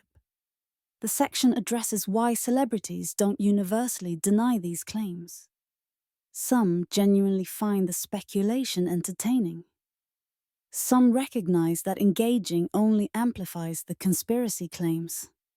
Some see the speculation as harmless cultural engagement. Some understand that denial only fuels the theory. A few actively lean into it for marketing purposes. But most celebrities simply ignore it, which is interpreted by believers as confirmation. Critically, we must ask, if the Illuminati can actually control global events, if they command the resources and power conspiracy theories claim, why would they risk exposure by putting symbolism in publicly released music videos? Why would they require celebrities to wear symbols or make gestures if they're supposedly operating perfectly hidden? The answer from believers is always that they're hiding in plain sight. That symbols are communication to initiated members. That the power to hide is the power to reveal, because the general population has been trained not to see. But this creates logical circularity. Any response validates the conspiracy. From the Kennedy assassination to 9/11, from financial crises to wars. Conspiracy believers have constructed an elaborate narrative where major historical events aren't what they appear to be. They're not random tragedies or complex historical events driven by multiple factors. They're Illuminati orchestrations. They're operations planned by hidden elites to consolidate power, eliminate threats, or manipulate populations. This section examines how this reinterpretation works and why it's psychologically compelling. We begin with a fundamental principle that drives the entire conspiracy interpretation. If the Illuminati controls world events, then major events must be proof of their control. This creates an unfalsifiable logic where the conspiracy's secrecy becomes evidence of its power. Perfect secrecy is evidence. The absence of evidence is evidence of cover-up. Contradictory evidence is evidence of disinformation planted to confuse people. When Kennedy was assassinated in 1963, the official investigation concluded it was a lone shooter. Conspiracy theorists immediately reinterpreted this. The Illuminati orchestrated it while making it appear random. They supposedly eliminated a president who threatened their plans and covered their tracks perfectly. When 9/11 happened in 2001, the official investigation concluded it resulted from terrorist attacks. Conspiracy believers pointed to supposed structural anomalies as proof of controlled demolition and Illuminati planning. Financial crises that result from documented policy failures and market behavior are presented as manufactured by Illuminati-controlled banks to consolidate wealth and create chaos. Each interpretation requires ignoring simpler explanations. Each requires accepting extraordinary claims without extraordinary evidence. Each requires assuming competence of a scale that stretches credibility. A conspiracy to assassinate a president and cover it up would require coordination among dozens of people across years. A conspiracy to orchestrate 9/11 would require infiltrating the highest levels of aviation security and coordinating with terrorist networks. A conspiracy to manufacture financial crises would require predicting market behavior with precision no one actually possesses. We examine specific cases where conspiracy interpretation diverges most dramatically from evidence. The JFK assassination, where decades of investigation found no credible evidence of Illuminati involvement, only documented evidence of a disturbed individual acting alone. 9/11, where structural engineers and investigation teams concluded the collapse was consistent with aircraft impact and fire. But conspiracy theorists insist upon controlled demolition without the engineering evidence to support it. Financial crises, where economic analysis finds structural causes rooted in policy decisions and market behavior. But conspiracy theories point to hidden manipulation. We don't dismiss all skepticism of official narratives. Governments do sometimes act secretly. Institutions do conceal failures. Incompetence gets covered up. But there's a crucial distinction between documented instances of genuine hidden activity and unfounded claims about global control. The documented instances typically involve limited numbers of people, occur over limited timeframes, eventually become public, and involve specific, traceable mechanisms. Conspiracy theories, by contrast, claim vast coordination across decades without any concrete evidence besides interpretation of symbols and circumstantial connections. How do believers integrate contradictory evidence? If experts deny Illuminati involvement, that's proof of cover-up. If multiple theories exist about an event, that's proof of confusion masking the truth. If mainstream media reports the official story, that's proof of Illuminati media control.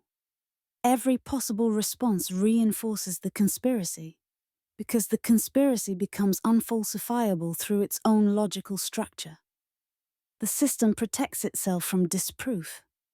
This is what we might call the defense mechanism of conspiracy thinking. It's not that believers are irrational. It's that they're using rational thinking within a framework that's been designed to be unfalsifiable. Within that framework, doubt about the conspiracy doesn't make sense. Skepticism of the theory is evidence of being under media control or being too naive to see the truth. What's crucial to understand is that this makes conspiracy thinking incredibly psychologically stable. You can't argue someone out of it using evidence because the conspiracy theory includes mechanisms that transform evidence into confirmation. Every fact is reinterpreted. Every contradiction is absorbed. The system is closed. For global conspiracy to work at the scale Illuminati theories claim, an implausibly large number of people would need to be involved, aware of the conspiracy, and maintaining perfect secrecy across decades. Modern Illuminati theory claims involvement of politicians, bankers, entertainers, media figures, military leaders, scientists, corporate executives, and government officials across multiple nations. We're talking about thousands of people, potentially tens of thousands. Maintaining perfect secrecy among such a vast group strains credibility so dramatically that it becomes logically absurd. History provides clear examples of what actually happens when large numbers of people are involved in secret programs. The Manhattan Project during World War II involved approximately 130,000 people. It was building atomic weapons. It was under strict security. It involved some of the most classified information in military history, and yet details leaked within years. People talked. Documents were stolen. Enemies learned about it. The secret couldn't be maintained.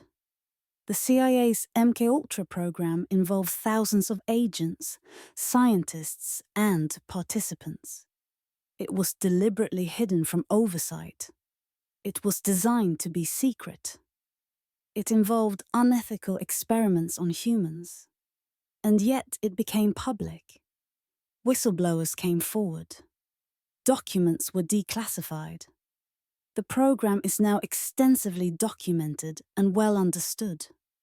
Watergate involved comparatively few conspirators, perhaps a couple dozen people who knew about the break-in and the cover-up. It was supposed to stay secret. It was supposed to be easily deniable, and yet it collapsed. Within months, investigators discovered connections. Participants began cooperating with investigators. The cover-up unraveled. The entire conspiracy became public. These examples reveal a fundamental truth. Secrets of significant magnitude don't stay secret, especially not for decades. Especially not when thousands of people would need to maintain perfect discipline. Someone talks, someone leaks. Someone has a crisis of conscience.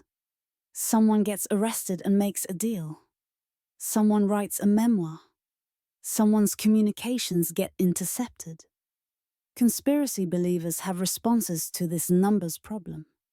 But each response creates new logical complications. Some claim the organization has been so effective at eliminating whistleblowers that none come forward.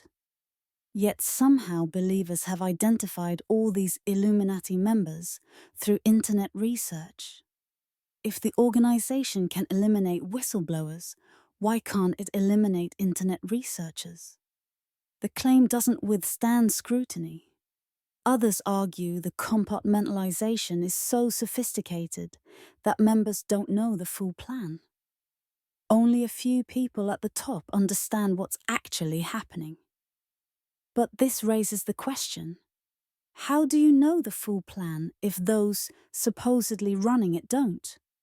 How do conspiracy researchers know more than the people supposedly controlling everything? The claim reveals its own contradiction. Still others claim the organization has planted disinformation to confuse people. This response is particularly clever because it explains away contradictory evidence. Any evidence against the conspiracy could be planted disinformation designed to hide the truth. But if the organization has the power to plant disinformation at this scale, how does anyone know anything? The claim renders all evidence meaningless. If everything could be fake, then nothing can be proven. This creates a self-sealing system where the very absence of concrete evidence becomes evidence of how thorough the conspiracy is. The logic is irrefutable because the system is designed to be. If evidence exists, that's proof. If evidence doesn't exist, that's proof of cover-up. If evidence is contradictory, that's proof of planted disinformation. The conspiracy becomes unfalsifiable, not because it's proven, but because the believer's methodology ensures no disproof is possible. We explore this kindly, not to mock believers, but to understand how human reasoning works under certain conditions. When we're committed to a narrative, when we have psychological investment in a particular interpretation, we unconsciously construct epistemologies that protect that narrative from challenge. We create frameworks where doubt doesn't make sense. We develop mechanisms where questioning validates the theory rather than challenging it. Conspiracy theories, particularly at the massive scale of Illuminati mythology, have evolved sophisticated psychological defense mechanisms that protect them against falsification. These aren't accidental features. They're built into the structure of conspiracy thinking itself. Understanding these mechanisms reveals how conspiracy theories persist even when contradicted by evidence. First, there's the mechanism of contradictory beliefs held simultaneously. The Illuminati is simultaneously all-powerful and perfectly hidden, which are logically incompatible. It controls everything yet faces threats it can't eliminate. It orchestrates complex global events yet remains invisible. These contradictions don't bother believers because conspiracy thinking has developed ways to hold incompatible ideas in consciousness simultaneously. Second, there's ad hoc theorizing. When predictions fail, new explanations are added rather than the theory being abandoned. If a predicted event doesn't happen, the theory adapts.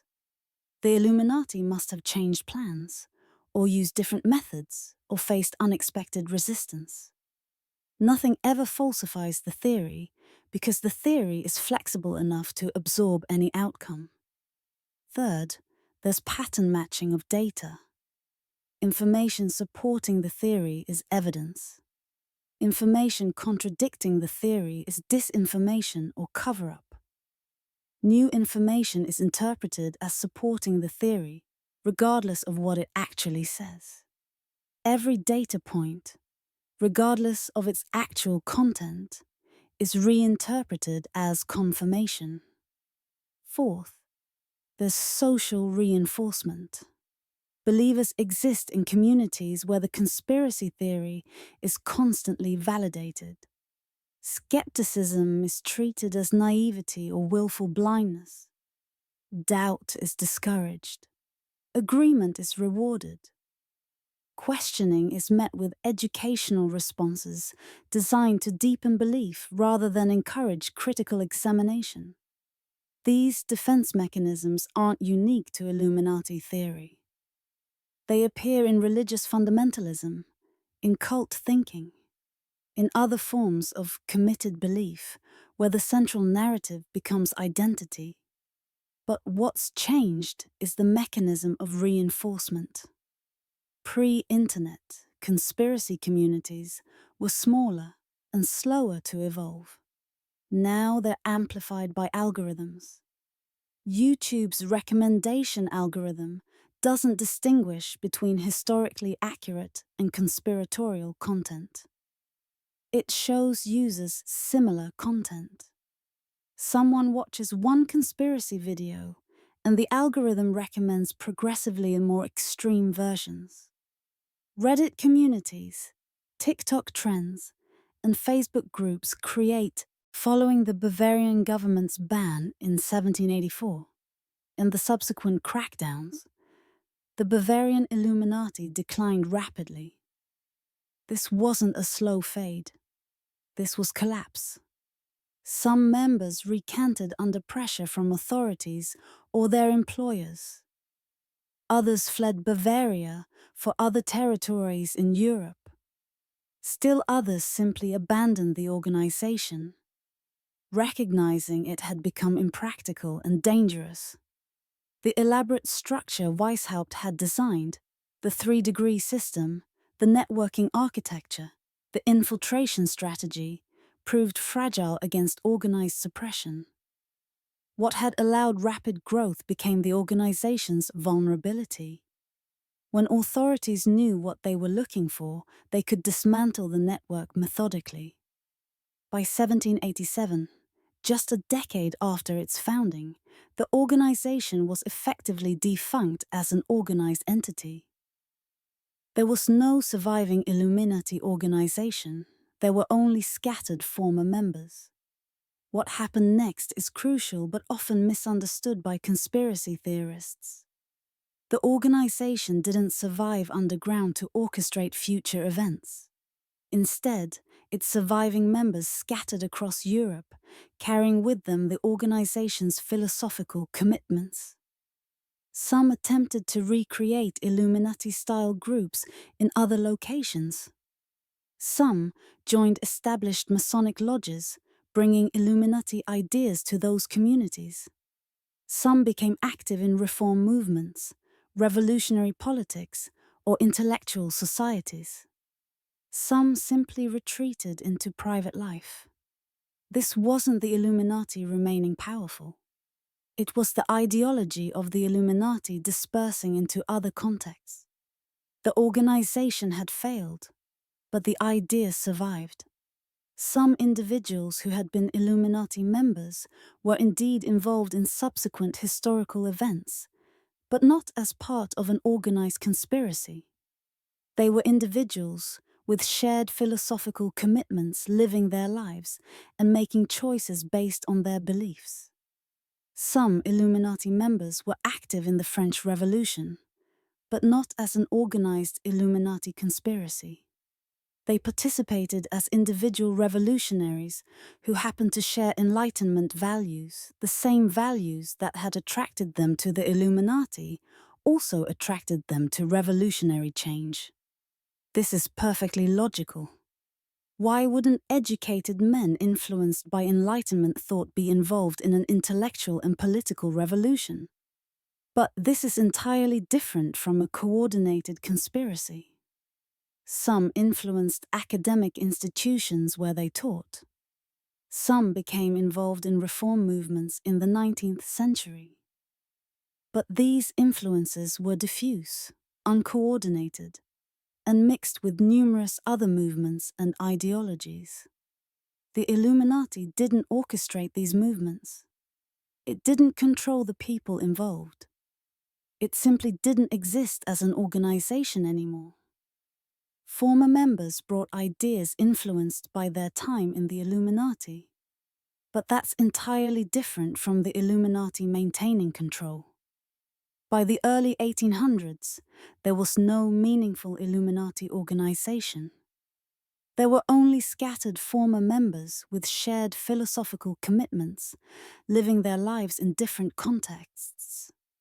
The mythology of the Illuminati became far more influential than the actual organization ever had been. The myth possessed more power than the historical reality. What did the Illuminati actually accomplish while it existed? The honest answer is something, but not much. The organization advanced intellectual discussion among its members. This was real. Its members engaged seriously with Enlightenment philosophy. It influenced some key figures in Bavarian institutions. The evidence suggests it genuinely did create networks of educated men committed to progressive reform. It created some institutional influence through infiltration of seminaries and universities. These were real but limited accomplishments. The organization was not orchestrating revolutions or controlling governments. It was not maintaining hidden networks across centuries. It was not directing world events from the shadows. It was a study group with ambitions that exceeded its actual power. It was an idealistic organization that faced institutional opposition and couldn't sustain itself against that opposition. This distinction between ambition and actual power is crucial for understanding history accurately. Organizations with grand plans frequently fail. Idealistic movements often get suppressed. Revolutionary aspirations often encounter institutional resistance they can't overcome. The Illuminati exemplifies this pattern. It wanted to change society through enlightened reform. It faced opposition from church and state. It was destroyed. That's the historical reality. Understanding this actual history removes the need for mythology. The Illuminati was interesting precisely because it was human-scaled, limited, and ultimately unsuccessful. It doesn't require supernatural power or omniscient orchestration to explain. It requires understanding how institutions resist change, how oppression works, and how even sophisticated organizations can be dismantled when they face organized opposition. These are the actual lessons of Illuminati history. A significant portion of modern Illuminati conspiracy theory stems from confusion between the Bavarian Illuminati and Freemasonry. This confusion has historical roots. Weishaupt himself modeled the Illuminati partly on Freemasonry. The two organizations had overlapping membership. Both showed interest in secrecy and philosophical development. Both attracted educated men. Both employed ritual and hierarchical structure. From the outside, they could look similar. But they were distinct organizations with different structures, different goals, and different philosophical content. Understanding this distinction is crucial because conspiracy theories have conflated them into a single unified conspiracy. Freemasonry is an ancient fraternal organization with roots in medieval Mason guilds that evolved into a philosophical society. By the 18th century, Freemasonry was already widespread across Europe and America, with established traditions and hierarchies. It varied significantly by region and lodge. Some lodges were genuinely radical. Others were politically conservative. Most were apolitical. Freemasonry's primary purposes were social fraternity, philosophical exploration, charitable work, and community building. The Illuminati was a newer organization created specifically to spread Enlightenment ideology through infiltration of other institutions, including Masonic lodges. Weishaupt understood that Masonic networks were well established and had access to educated elites. So he attempted to infiltrate Masonic lodges and convert Masons to Illuminati membership. Some Masons welcomed this. Others resented it. Some were sympathetic to Illuminati ideas. Most probably didn't know or care. This complex relationship gets flattened in conspiracy theory into the notion that the Illuminati and Freemasons are either the same organization or working in perfect coordination toward hidden global goals. Some conspiracy theories claim the Illuminati completely controls Freemasonry. Others claim they're separate organizations working in alliance. Some claim conflict between them, but all treat them as coordinated forces in a global conspiracy. The historical reality was far more complicated. Freemasonry was, and is, primarily a social and philosophical organization that varied significantly by region and lodge. The Illuminati was primarily the Illuminati trying to influence Masonry. Some influence occurred. Some Masons became sympathetic to Illuminati ideas. But this was influence, not control. It was attempted infiltration, not successful takeover. Conspiracy theorists often point to Freemasonry's secrecy as evidence of hidden sinister purposes. But the secrecy exists for different reasons. Historical periods when being associated with radical ideas was dangerous. The philosophical traditions and rituals that the organization values, the appeal of exclusive membership and secret knowledge. These are insufficient evidence for orchestrating global events.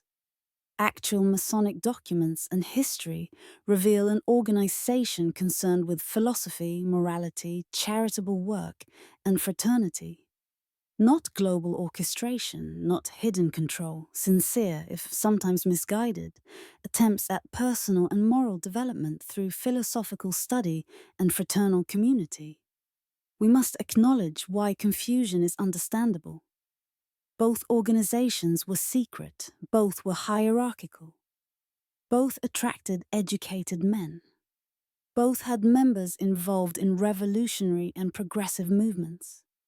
From the outside, it could look coordinated, but from the inside, based on surviving documents and testimony, it was primarily the Illuminati trying to influence Masonry, not coordinated conspiracy between equals. The conflation of these organizations in conspiracy theory demonstrates how historical complexity gets simplified into mythological coherence. The actual relationship between Illuminati and Freemasonry was complicated, variable, and ultimately unsuccessful. The mythological relationship is simple, coordinated, and all-powerful. The mythology serves psychological needs better than historical complexity. As we separate the historical from the mythological, we reach a crucial juncture. acknowledging that the historical Illuminati did have genuine ambitions that were, in important ways, genuinely revolutionary and threatening to institutional power. So what exactly did they believe? And were those beliefs themselves problematic in ways that might justify suspicion? This is the question we need to explore. To fairly evaluate the Illuminati's actual significance, we must acknowledge something complex. Weishaupt's ideology genuinely was radical for its time. And some aspects of that ideology were genuinely concerning to power structures for good reasons. The Illuminati promoted the authority of reason over revealed religion. They questioned monarchical absolutism. They advocated for intellectual freedom. They believed that educated elites should reform society through gradual institutional change. By modern standards, these are mixed. Advocating intellectual freedom and reason is admirable. Faith in educated elites to determine proper reform is problematic. The assumption that enlightenment should be restricted to worthy members is concerning. The lack of democratic participation in decision-making reflects limitations in Enlightenment thinking.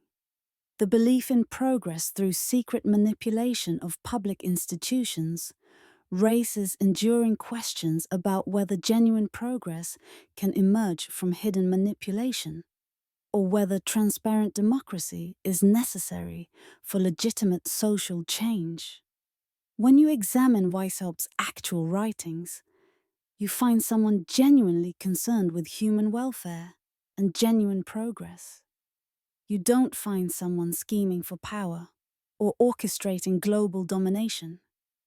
You find someone who believed in human dignity, intellectual freedom, and gradual social reform. But you also find someone comfortable with deception and manipulation in service of what he believed were enlightened ends.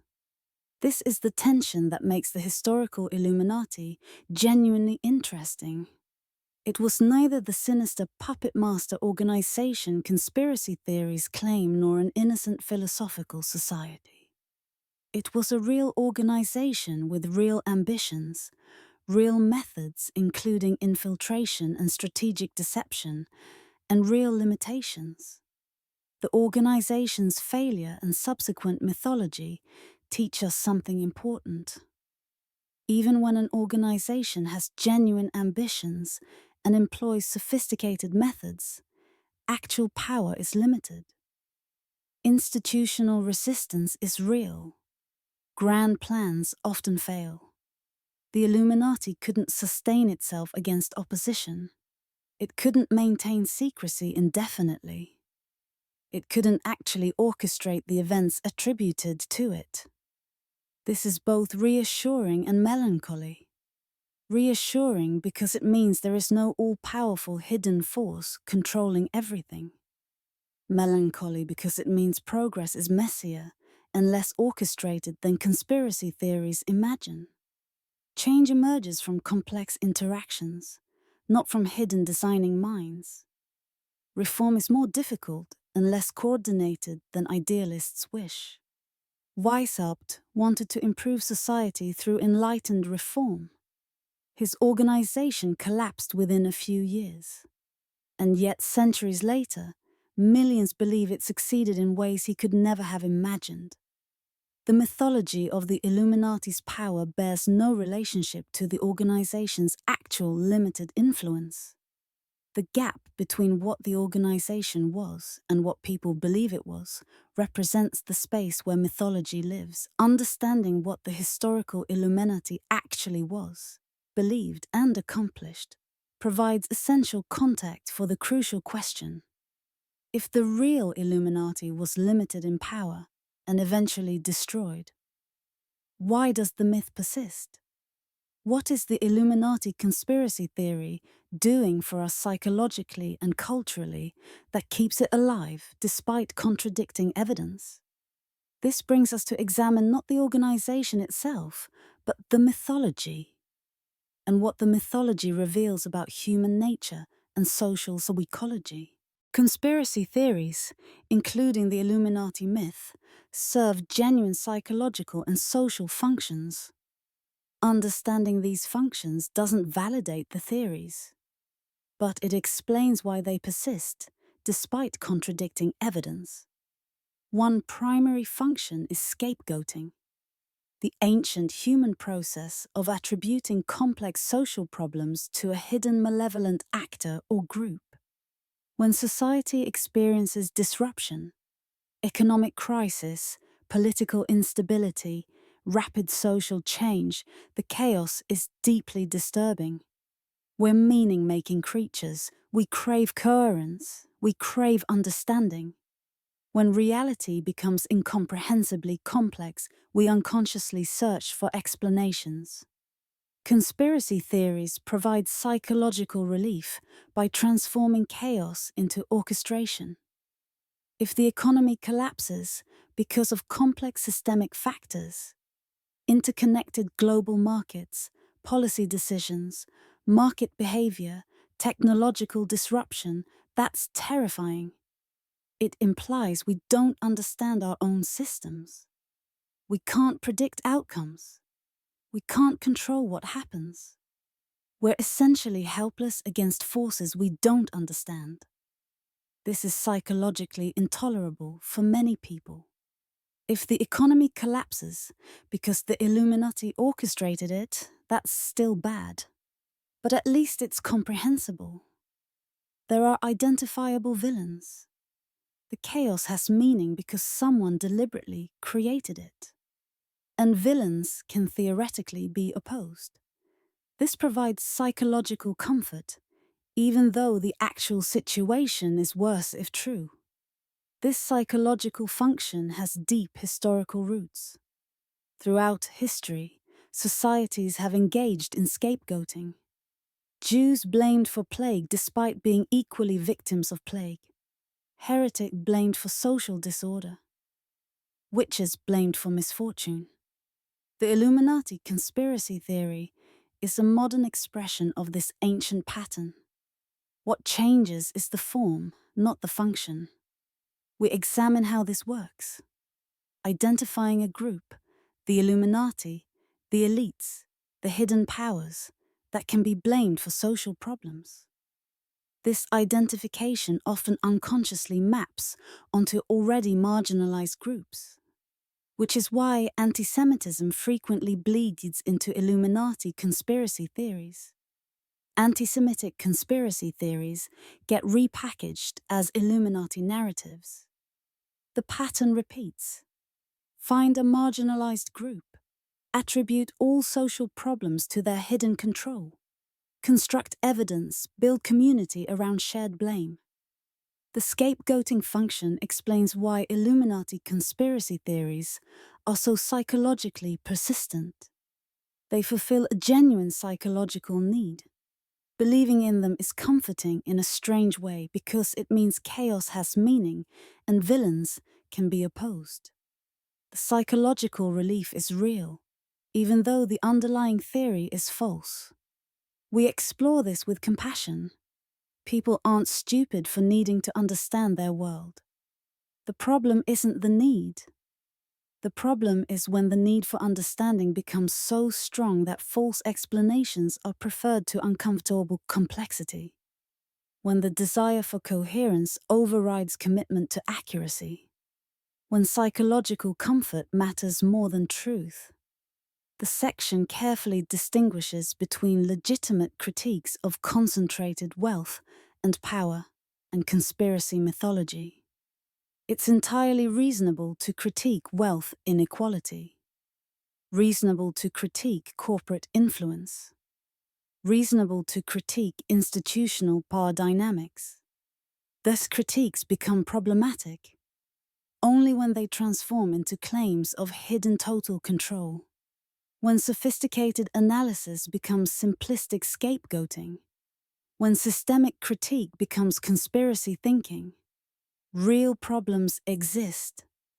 Institutional failures are documented. Power concentrates. Corporations do prioritize profit over welfare. These observations are accurate. But accurate observation of real problems is distinct from conspiracy theorizing about hidden orchestration. The distinction matters because it determines whether your response addresses actual problems or chases imagined villains. Conspiracy theory communities provide powerful psychological benefits beyond simple belief in the conspiracy. They provide a sense of belonging. They provide a perception of special knowledge. They provide a framework for understanding complexity. In an increasingly atomized society where traditional community structures have weakened, conspiracy theory communities provide genuine community. Online communities dedicated to discussing Illuminati conspiracy have thousands or millions of active participants. These aren't isolated individuals. They're connected communities with regular interactions, shared language, inside jokes, collective projects. Within these communities, members experience profound belonging. They're understood. Their observations are validated. They're part of a community dedicated to truth-seeking. This is psychologically powerful, regardless of whether the conspiracy is real. Additionally, conspiracy theories provide what psychologists call existential security, the sense that the world is comprehensible and coherent. Within a conspiracy framework, events have meaning, patterns make sense, chaos resolves into narrative. Belonging to a community of people who see the hidden truth provides validation that your perception is accurate. You're not crazy. You're not paranoid. You're simply more perceptive than average people. We examine the psychology of red pilling, the conversion experience where someone is introduced to conspiracy theories and feels they've awakened to hidden truth. The experience is genuine. The neurotransmitter reward systems are activated by feeling you understand something others don't.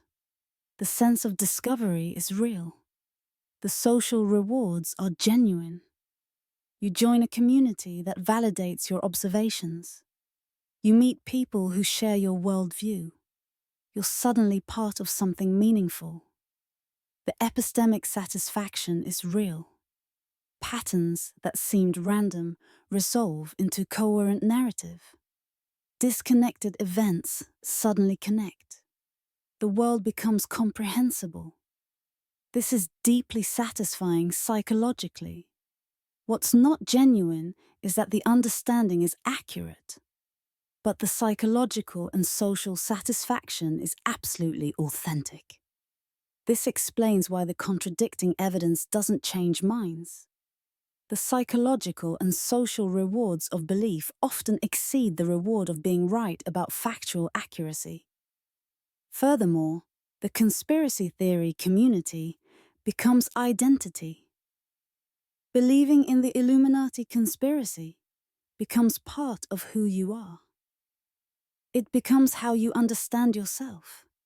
It shapes your worldview. It determines which communities you belong to. Challenging the belief becomes a personal threat. It threatens your identity and your community simultaneously. This is why conspiracy believers often respond to contrary evidence with defensiveness, rather than reconsideration. They're not just defending a belief, they're defending themselves. They're defending their community. They're defending their sense of special knowledge and perceptiveness. They're defending their identity. Any attack on the conspiracy becomes an attack on them. We examine this with empathy and without judgment. The human needs being met are real and important. People need community. People need belonging. People need to feel that their observations matter. People need to feel they understand their world. These are legitimate human needs. The question is whether these needs can be met through accurate frameworks or whether people must retreat into false frameworks to meet them. This reveals a genuine tragedy in modern society. Real community has become rarer. Traditional institutions that provided belonging, church, geographic locality, extended family, have weakened. People are isolated. They're searching for connection. And conspiracy communities offer genuine connection even though the beliefs are false. The community is real. The belonging is real. Only the underlying conspiracy is false. Modern Illuminati mythology is sustained not just by believers, but by an entire ecosystem of commercial actors incentivized to produce, promote, and elaborate conspiracy content.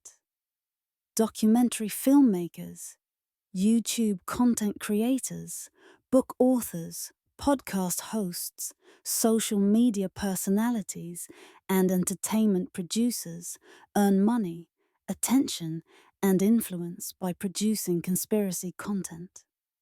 This creates economic incentive to keep Illuminati mythology alive and evolving. A documentarian who produces a careful, nuanced historical examination of the Bavarian Illuminati might reach 100,000 viewers. One who produces content claiming current celebrities are Illuminati members and music videos contain hidden messages will reach 10 million. A podcast discussing the complexities of institutional power might have modest listenership. One claiming the Illuminati orchestrated recent events will have explosive growth. This is the attention economy functioning exactly as designed. Reward engagement, regardless of accuracy.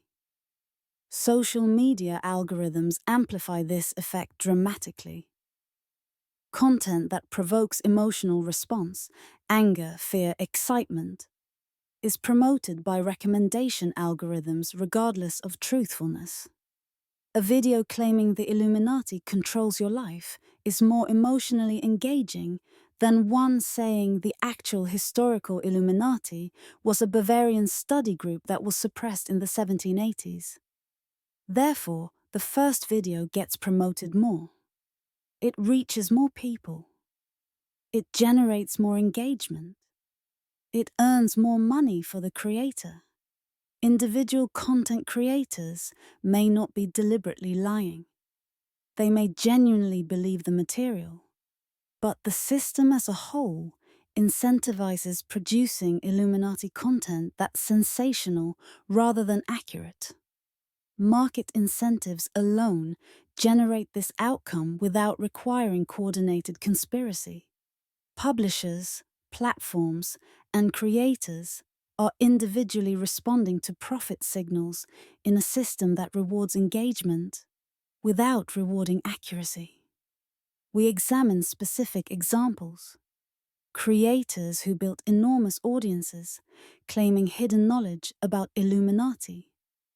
The commercial success of Illuminati-themed entertainment franchises. The way plausible-sounding but fabricated details spread because they're compelling and shareable. The ecosystem, where each creator builds on previous content, elaborating and embellishing, with accuracy declining proportionally to how far removed you are from original sources. This doesn't require assuming coordinated conspiracy. Market incentives alone generate this outcome. YouTube's algorithm doesn't conspire to promote conspiracy. It simply promotes engaging content. Creators don't conspire to spread false information. They respond to audience demand and economic incentive. Audiences don't conspire to believe conspiracy. They're attracted to engaging narratives. The system produces conspiracy mythology through completely visible, documented, understandable incentive structures. The mythology is sustained through the same mechanisms that would sustain any commercially viable content. Advertising revenue, social media promotion, audience engagement metrics. The Illuminati conspiracy persists because it's profitable, not because it's true. It's promoted because it's engaging, not because it's accurate. It's believed because it's emotionally satisfying, not because it's evidence-based.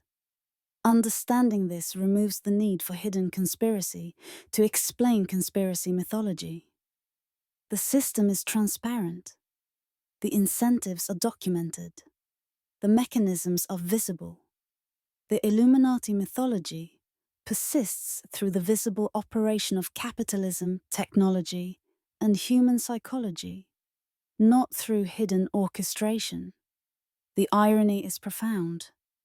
The very mechanisms conspiracy theorists claim the Illuminati uses to control information are actually the visible, documented, capitalist mechanisms that perpetuate conspiracy thinking. Understanding the commercial incentives that perpetuate conspiracy mythology helps us see that Illuminati beliefs persist not because they're true, but because they're profitable, psychologically satisfying, and community forming. But this raises our final crucial question. What do we do with this knowledge? How do we think critically about power, history, and institutional influence without succumbing to conspiracy thinking? The proliferation of Illuminati conspiracy mythology has created a genuine intellectual and social problem. How do we maintain healthy skepticism of institutions without descending into unfounded conspiracy thinking? This is a crucial distinction that's often collapsed. Understanding the difference is foundational to thinking accurately about power and history. Legitimate skepticism involves questioning institutions with evidence. It means maintaining openness to documented wrongdoing while demanding documented evidence. It means recognizing patterns but testing them against alternative explanations. It means updating beliefs when evidence changes. It means acknowledging uncertainty and maintaining intellectual humility. Conspiracy thinking, by contrast, involves assuming hidden coordination without evidence. It means interpreting absence of evidence as evidence of cover-up. It means maintaining belief despite contradictory evidence by reinterpreting the contradiction as part of the conspiracy. It means seeking patterns that confirm existing beliefs while ignoring contradictory patterns. It means treating skepticism as a fixed identity rather than a flexible methodology for examining claims. The distinction is crucial because institutions genuinely do engage in harmful hidden activities sometimes. The CIA genuinely did conduct MKUltra, documented experiments on unwilling human subjects that caused real suffering and damage, and the Tuskegee experiments genuinely happened. Government researchers withheld treatment from black men with syphilis to study the disease's progression. Governments genuinely do lie about military involvement and weapons. These documented instances of hidden institutional wrongdoing are real and worth skepticism. However, documented wrongdoing differs from conspiracy theory in important ways. Documented wrongdoing has actual evidence. It can be specific about mechanisms. It involves limited participants, which is why it eventually becomes public. It's subject to investigation and verification. Illuminati conspiracy theory, by contrast, requires no specific evidence. It's vague about mechanisms. It would require impossibly vast participant numbers. It's structured to be unfalsifiable. We examine how to distinguish between evidence-based skepticism and unfounded conspiracy thinking. Key questions. Is there specific evidence or just pattern matching? Would you expect this conspiracy to be discoverable, given its alleged scope? Can alternative explanations account for the observed phenomena? How many people would need to be involved? And is that number credible for maintaining perfect secrecy? If evidence contradicted the theory, would the theory change? Or would the contradiction be incorporated or as further evidence of conspiracy? These aren't trick questions designed to dismiss all skepticism. They're methodological questions designed to maintain standards for what counts as justified belief. They're tools for distinguishing between evidence-based analysis and pattern matching, between legitimate institutional critique and conspiracy thinking, between healthy skepticism and unfalsifiable belief systems. The stakes are high because conspiracy thinking can prevent people from addressing actual problems. If you believe the Illuminati controls everything, you might not engage in democratic reform efforts because you believe the system is hopelessly corrupt.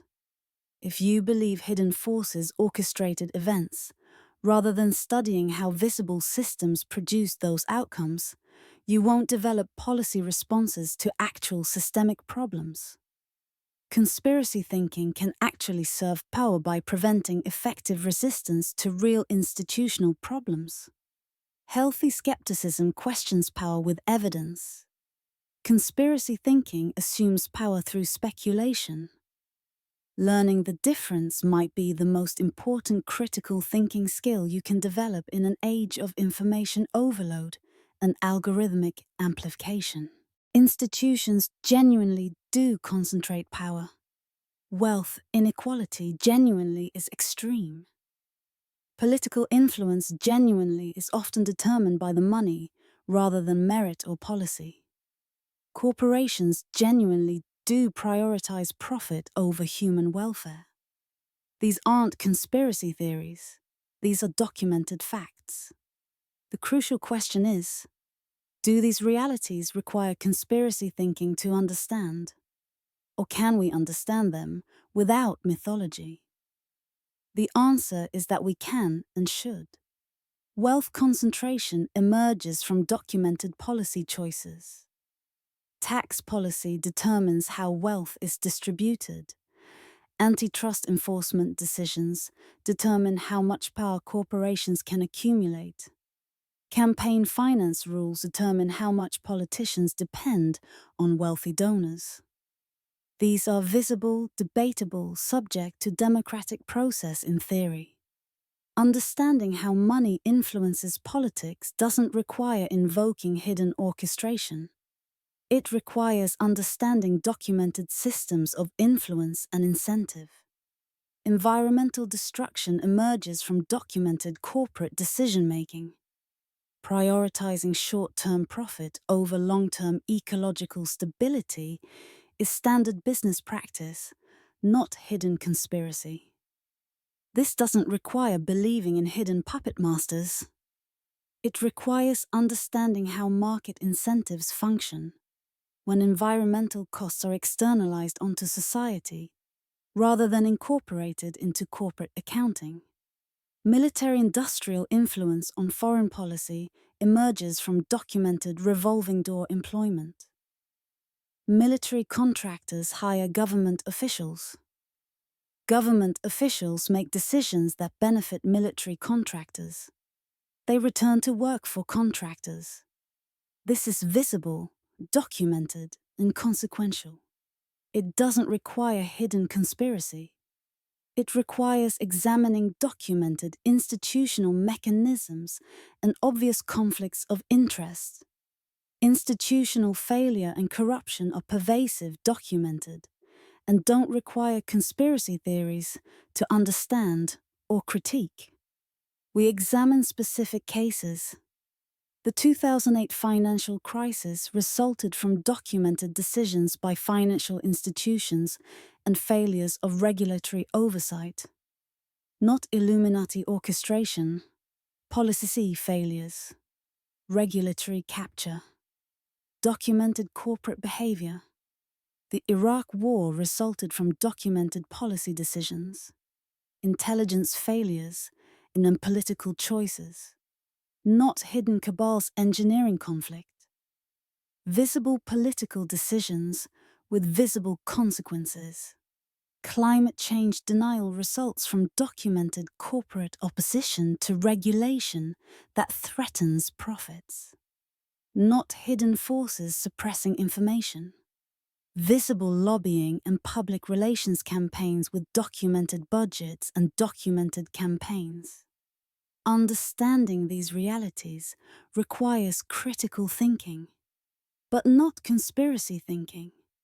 It requires examining actual incentive structures, documented decision-making, and visible institutional relationships. It requires tracing specific mechanisms of power rather than imagining vast hidden orchestration. The difference is profound. Institutional criticism can lead to specific reforms, stronger antitrust enforcement, campaign finance reform, environmental regulation, investigative journalism, legal accountability, specific structural changes that address actual problems.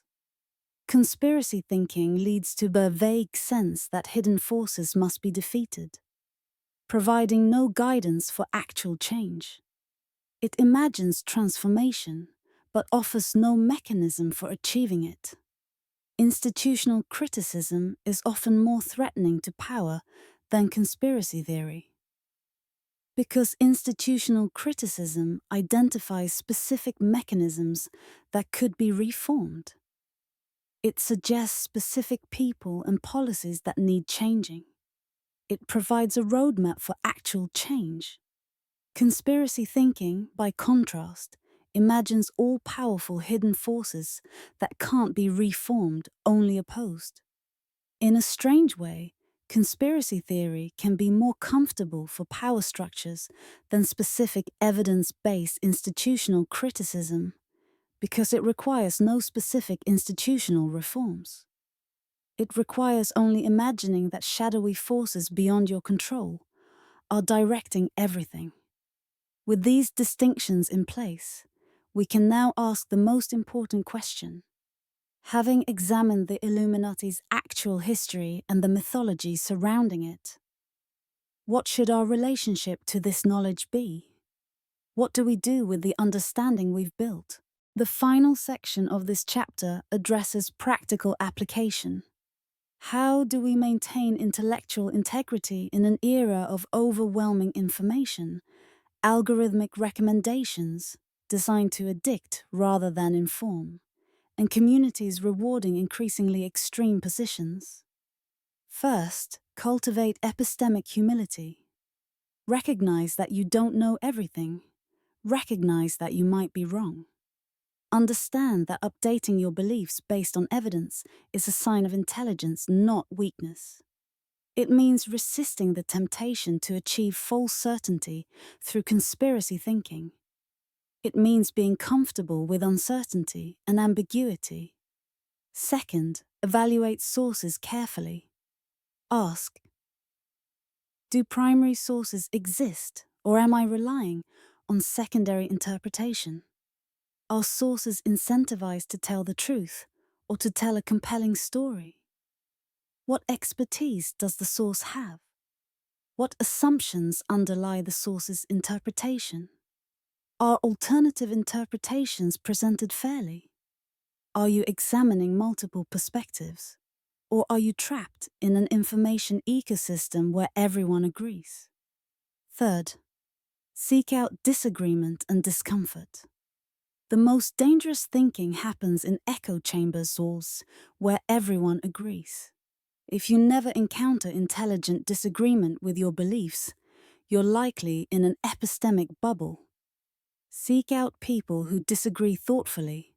Take their arguments seriously. Let yourself be challenged. The discomfort is a feature, not a bug. Fourth, maintain proportionality between evidence and belief. Extraordinary claims require extraordinary evidence. An unusual coincidence is not proof of conspiracy. It's a coincidence. A pattern is not proof of coordination. It's a pattern. Correlation is not proof of causation. It's correlation. Maintain standards for what counts as sufficient evidence for what level of claim. Fifth, recognize that the world is genuinely complicated, and that's okay. The appeal of conspiracy thinking is that it simplifies complexity into comprehensible narrative. But simplification always distorts.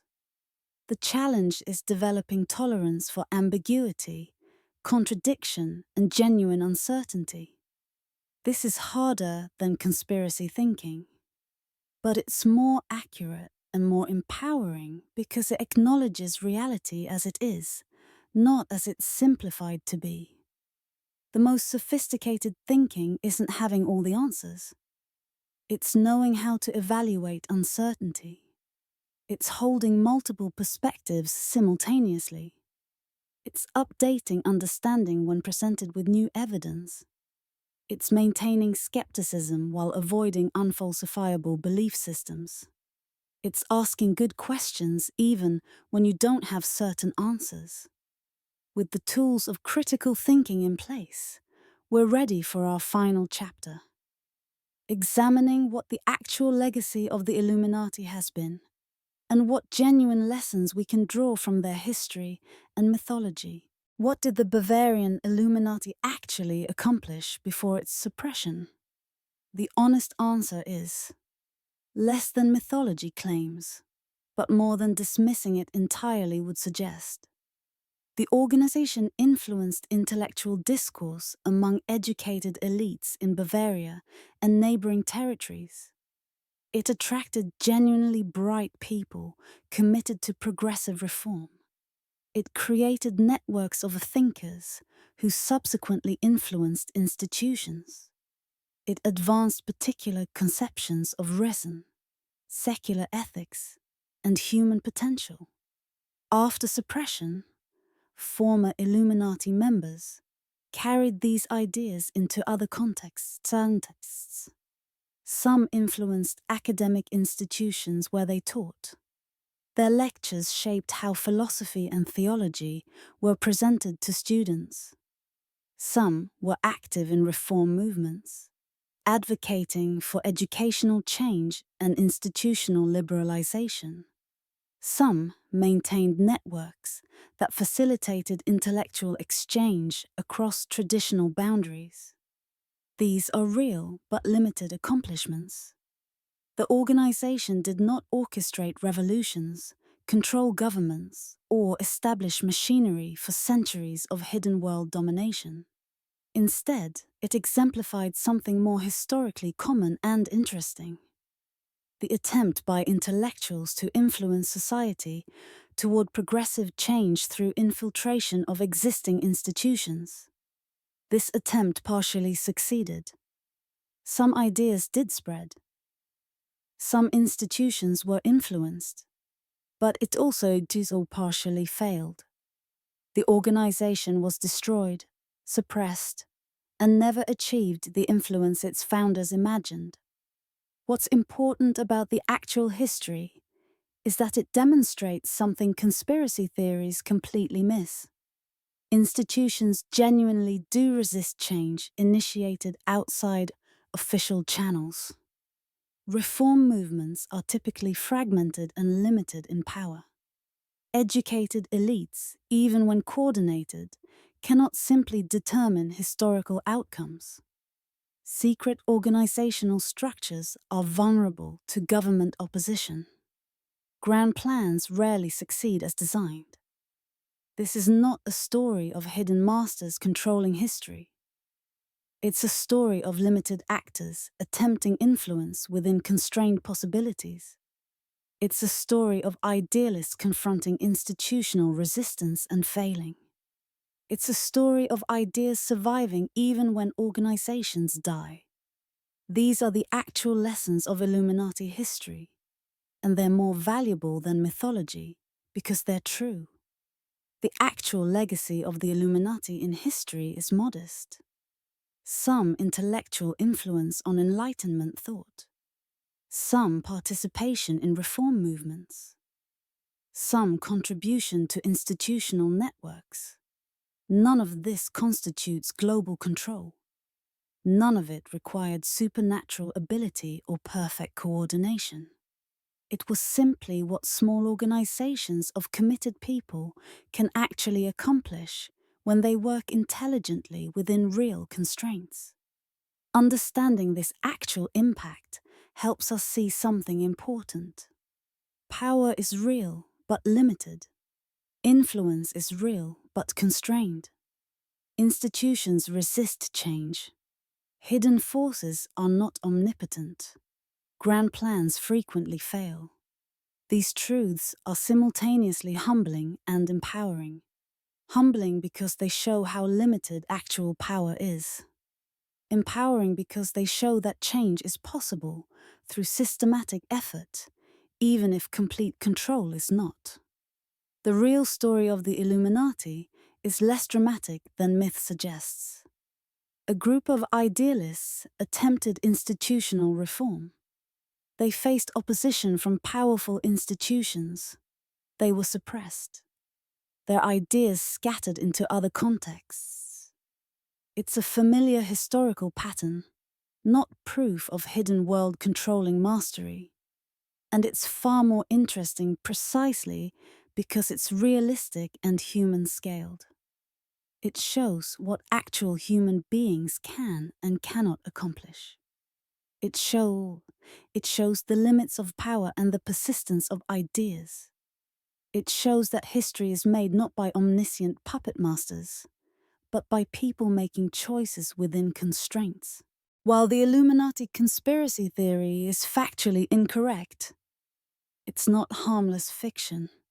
False beliefs, when widely held and acted upon, generate real consequences.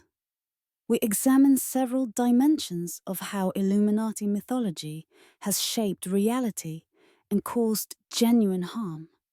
First, it has influenced actual institutional responses. When government officials or institutional leaders believed Illuminati conspiracy theories, they made decisions based on those secret societies through history. First, it has influenced actual institutional responses. When government officials or institutional leaders believed Illuminati conspiracy theories, they made decisions based on those beliefs. They suppressed organizations they suspected of Illuminati connections without proper evidence.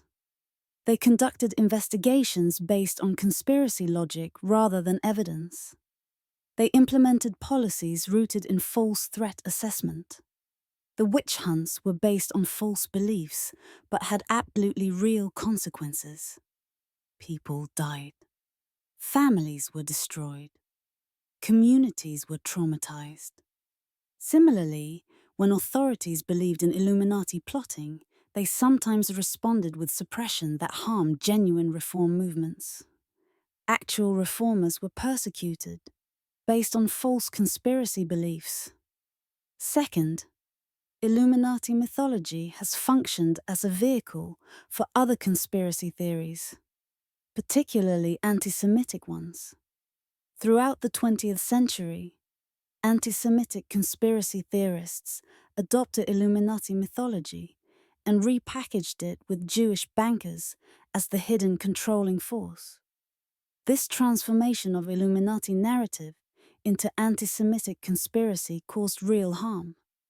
Discrimination, violence, genocide was facilitated by this mythological framework. Millions of people died.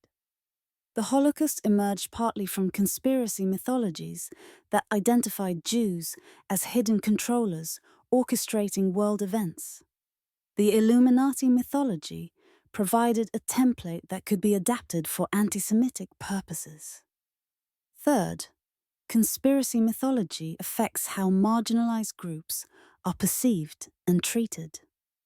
When conspiracy theories attribute social problems to hidden elites, especially when those elites are implicitly or explicitly identified as members of marginalized groups, the mythology fuels discrimination and violence. People falsely identified as part of the conspiracy face real danger. Real communities suffer real harm based on false beliefs about who is orchestrating their suffering. Fourth, belief in conspiracy mythology affects political participation and institutional engagement. If you believe the system is hopelessly corrupted by hidden forces you can't identify or oppose, you're less likely to engage in democratic processes, less likely to support reform efforts, less likely to engage in institution building. You are more likely to withdraw from participation or pursue destructive approaches. This means conspiracy mythology can have self-fulfilling effects.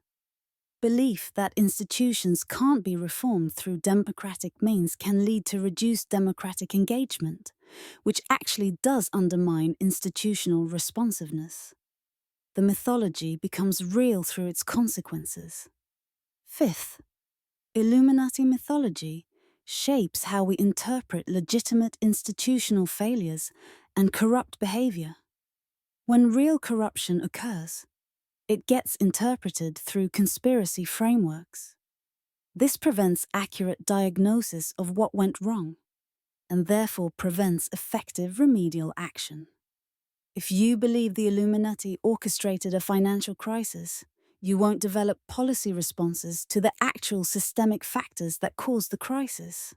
Instead, you'll pursue vague responses to imagined hidden forces. You'll miss actual opportunities to reform actual systems because you're focused on imagined conspiracies. These consequences are not abstract. Real people have been harmed by conspiracy-based discrimination. Real reform has been prevented by conspiracy-based fatalism. Real institutional failures have been misdiagnosed through conspiracy frameworks. Understanding how mythology has real consequences helps us see why accuracy matters. Not for abstract reasons, not for intellectual purity, but for practical outcomes, for real people's lives, for actual possibilities of change. The Illuminati, both historically and mythologically, teaches us profound lessons about how we construct narratives, process uncertainty, and distribute power. Historically, the Illuminati demonstrates the genuine ambitions of Enlightenment reformers to spread reason and challenge religious authority. It shows the real constraints on even coordinated, intelligent, well-positioned groups. It shows how secret organizations become vulnerable to institutional opposition and internal fragmentation. These are timeless lessons about how change actually occurs versus how we imagine it occurs. Real change happens gradually through multiple actors, with frequent failure and setback. Imagined change happens dramatically, through coordinated hidden action orchestrated by omniscient puppeteers. History is made by the former, not the latter. Mythologically, the Illuminati demonstrates our deep human need to impose narrative coherence on chaotic events. We need to identify villains who explain suffering. We need to maintain communities through shared understanding, even false understanding. The mythology persists not because people are stupid, but because it serves genuine psychological and social functions. Understanding this should generate not contempt for conspiracy believers, but compassion. The psychological and social needs that conspiracy theories fulfill are real and important. People need community. People need understanding. People need to feel that their observations matter. The problem isn't the needs. The problem is when those needs are met through false frameworks rather than accurate ones. The fact that we need to tell stories about hidden powers suggests something important. Genuine power is obscure, difficult to understand, and unevenly distributed. The mythology persists partly because institutional opacity genuinely is a real problem. We can't fully understand how global financial systems work. We can't completely comprehend how military decisions are made. We can't perfectly grasp how technological platforms influence behavior, not because of hidden conspiracy, but because these systems are genuinely complex and often deliberately obscured from public view. This creates a gap, a space where mythology fills the blanks, where imagination replaces understanding, where pattern matching replaces evidence. The Illuminati mythology fills this gap with a coherent if false narrative. And the gap will continue to exist as long as institutions remain opaque, as long as power is obscure, as long as systems are complex, beyond easy comprehension. The most important lesson the Illuminati teaches us is that accurate understanding, while harder and less emotionally satisfying than conspiracy mythology, is the only foundation for effective action. You can't reform institutions you don't accurately understand. You can't address actual power imbalances if you misidentify where power lies. You can't build genuine community on false shared premises indefinitely. The Illuminati mythology offers psychological comfort, clear explanations, evil villains to oppose. But it prevents us from seeing actual mechanisms of power, actual possibilities for reform, actual relationships that could be built based on truth.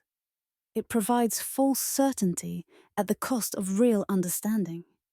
In this final analysis, the Illuminati teaches us that the price of conspiracy thinking isn't just factual inaccuracy. It's the sacrifice of our own agency and power to think, act, and build effectively. It's choosing comfortable myths over uncomfortable realities. It's embracing false empowerment while accepting actual powerlessness. We began this investigation with an observation. Millions of people believe the Illuminati controls global events. We now understand this belief not as evidence of Illuminati power, but as evidence of human need for narrative, community, and comprehension. The conspiracy theory persists because it serves real functions, not because it's true. The historical Illuminati was a genuine organization with real ambitions, genuine limitations, and ultimately failed to achieve its founder's vision. Its mythology is a fascinating window into how historical fact transforms into cultural mythology through the interaction of institutional opposition, technological spread, psychological need, and commercial incentive. The 250-year trajectory of the Illuminati, from real organization to cultural myth, teaches us something crucial. Understanding history accurately matters.